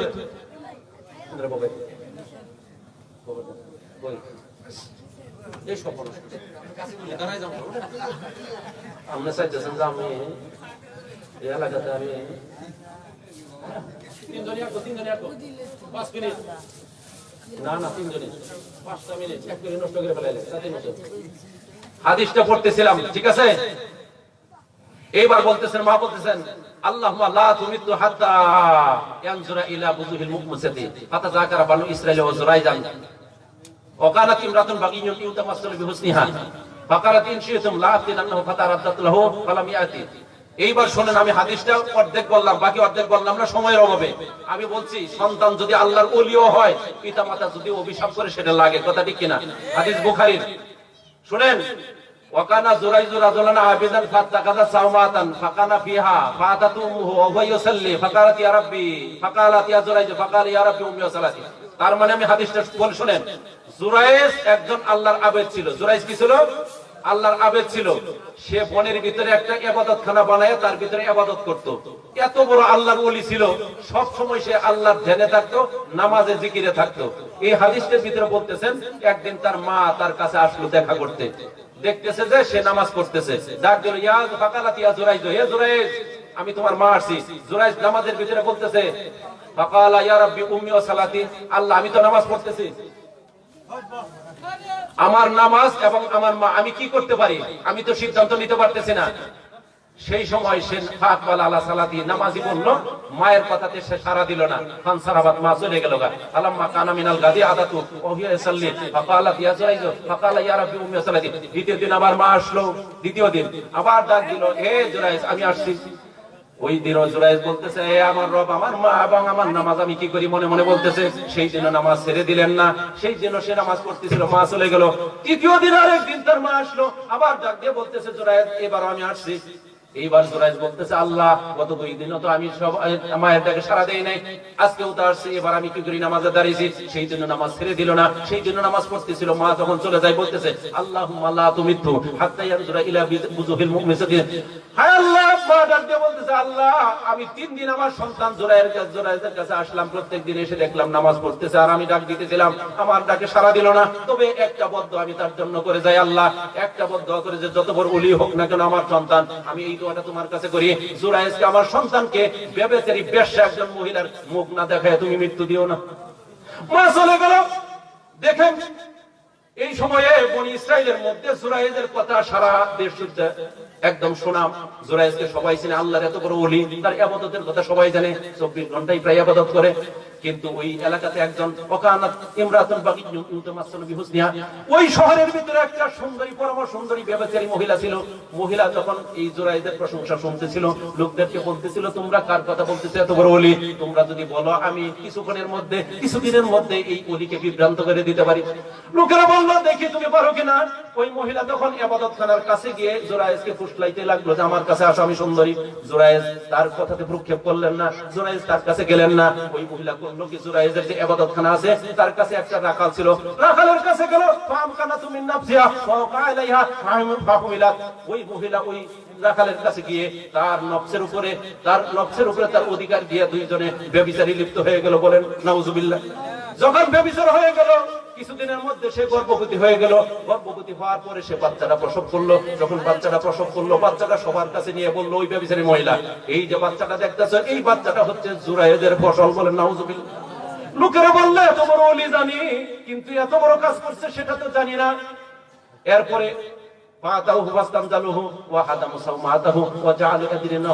উৎক্ষিপ্ত জনতা এসে সেরে ওই জুরাইজকে তার ইবাদত ঘরখানা থেকে টেনে হেঁচে বের করলো। বের করার পরে তার ঘরটাকে ভেঙে চুরমার করে দিল ইবাদতখানা, আর তার উপরে প্রহার করতে লাগলো। সে বলতেছে, ওই জুরাইজ বলতেছে, মাশাআল্লাহ তোমরা এরকম কেন করতেছ, কি হয়েছে আগে জিনিসটা বলো, আমি জানতে চাই। লোকেরা বললো এই যে মহিলার হাতে বাচ্চা, এই মহিলার সঙ্গে তুমি ব্যভিচার করেছ আর তার কারণে এই বাচ্চাটা হয়ে গেছে। এইবার জুরাইজ বললো ঠিক আছে, বাচ্চাটা কোথায়, আইনা সাবি, ও বাচ্চাটা কোথায়, একটু নিয়ে আসো। হাজাউ বিহি, বাচ্চাটা নিয়ে আসলো। এইবার জুরাইজ বলতেছে, পালা দাউনি হাত্তা উসাল্লি, আমাকে একটু নামাজ পড়বার দাও, এর আগে কিছু কইরো না, যা কিছু করার করবা, কিন্তু আমাকে একটু নামাজ পড়ার সময় দাও। সে নামাজটা পড়লো। নামাজ পড়ার পরে সে বাচ্চাটার কাছে গেল। বাচ্চাটার কাছে গিয়ে ফাতানা ফি বাতনিহি, বাচ্চাটার পেটের ভিতরে আঙ্গুল দিয়ে গোতা দিয়ে বলল, মান আবুকা, এই বাচ্চা তোমার বাবাকে বলো তো দেখি। বাচ্চার বয়স কতটুকু? কুলের বাচ্চা, কথা ঠিক কিনা? ওই বাচ্চা বলছে কালা ফুলানুর রাই, বাচ্চাটার সাথে সাথে বইলে দিতেছে, ওই যে রাখার আমার বাবা। কন্যাকে এই কথাটা বলার সঙ্গে সঙ্গে লোকেরা দেখলো যে বাচ্চা কথা বলে, আমরা জুরাইজকে তো তার ঘরটা ভেঙে দিলাম, মারধর করলাম। জুরাইজকে চুমা দিতে লাগলো আর বললো, জুরাইজ আমরা ভুল করেছি, বুঝি নাই, তোমাকে চিনি নাই, তুমি তো আসলে অপরাধী না, তোমাকে কেন মারলাম, তোমার ঘরটাকে কেন ভেঙে দিলাম বুঝি নাই। চলো, তোমার যে ঘরটা ছিল মাটির ঘরে ইবাদতখানা, নাবনি লাকা সাওমাতাকা মিন যাহাব, এইবার তোমার ঘরটাকে স্বর্ণ দিয়ে বাদাই করে ইবাদতখানা বানায় দে। জুরাইজ বলল লা উরিদুহা, তো এইটা তোরা দরকার নাই, উরিদুহা মিন তিন, আগে যে মাটির ঘর ছিল সেটাই করে দাও। এরপরে তারা মাটির ঘর বানায় দিল। এই হাদিস থেকে যে আমি জিনিসটা বুঝাইতে চাইতেছি, জুরাইজ একজন বড় আল্লাহর ওলি ছিল, তার আমলের কারণে, ঈমানের কারণে সে বেঁচে গেছে। কিন্তু মা যে অভিশাপ করে গেল যে একজন ব্যভিচারী মহিলার মুখ না দেখে তারে আল্লাহ মাইরো না, সত্যি সত্যি এত বড় ওলি হওয়ার পরও ব্যভিচারী একজন মহিলা তার সামনে এসে হাজির করাই দিয়েছেন। আল্লাহ কথা ঠিক কিনা বলেন? সুতরাং আপনি তো এত বড় ওলি হন নাই, বাবা মা যদি অভিশাপ দেয় কপাল কিন্তু পড়বে। এই জন্য অনুরোধ করে গেলাম যুবক ভাইয়েরা, জীবনে এমন কিছু কাজ করবা না, পিতা মাতা যাতে অভিশাপ দেয় এমন কোন কাজ করবা না, পিতা মাতা যেন দোয়া করে এরকম কাজ করবা। রাজি আছি তো ইনশাআল্লাহ? আমার পিতা, একটা কথা আমরা দেখছি, পিতা মাতা দুইজনই ইন্তেকাল করছে। আমার পিতা একজন প্রাইমারি স্কুলের মাস্টার ছিলেন, 18 টাকা বেতন দিয়ে চাকরি শুরু করছিলেন, 2200 টাকাতে শেষ করছে। 4 ভাই পড়াশোনা করতাম, ঢাকা ইউনিভার্সিটি একজন, কুষ্টিয়া ইউনিভার্সিটি একজন, মেডিকেলে একজন, কলেজে একজন।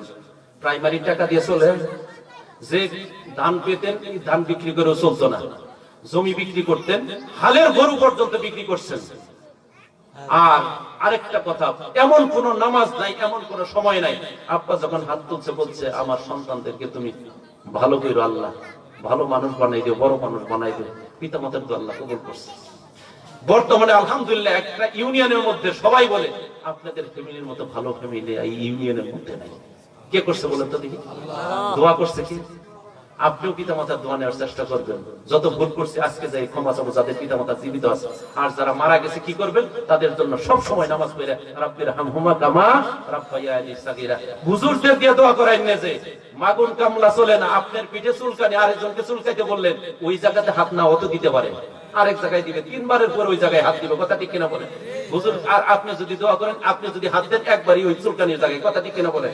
হুজুরকে দাওয়াত দিলেন, হুজুর বেজার হবে না, আমিও বেজার হব না, কারণ আমরা এরকম হুজুর না। দাওয়াত দিচ্ছেন, গরু গোশত দিচ্ছেন, খাসির গোশত দিচ্ছেন, দেশি মুরগি দিচ্ছেন, কই মাছ ভাজি দিচ্ছেন, ডাল দিচ্ছেন, দুধ দিচ্ছেন, পকেটে শেষে 500 টাকা দিচ্ছেন। কথা ঠিক কিনা বলেন? হুজুর যাওয়ার সময় কি দোয়া করছে? রাব্বির হামহুমা কামা রাব্বায়ানি সাগীরা। টাকা নিল আপনার, খাইলো আপনার, তার বাবার জন্য দোয়া করে গেল। কথা বল না? তাহলে কত বড় বুকা ছেলে আপনি! এত কিছু দেওয়ার পরে হুজুর তো তাতাই নিয়ে গেছে, হুজুর এত চালাক। আপনি এত গাধা কেন? আপনার বাবার জন্য আপনি দোয়া করেন। কথা ঠিক কিনা? করবেন তো? আল্লাহ তাআলা আমাদের এই কথাগুলোর উপর আমল করার তৌফিক দান করুন। কেউ উঠবেন না, আমার এই ভাইয়ের কথা শুনবেন। আমি তো জানি এই ভাই বলে এই এলাকার তারকা।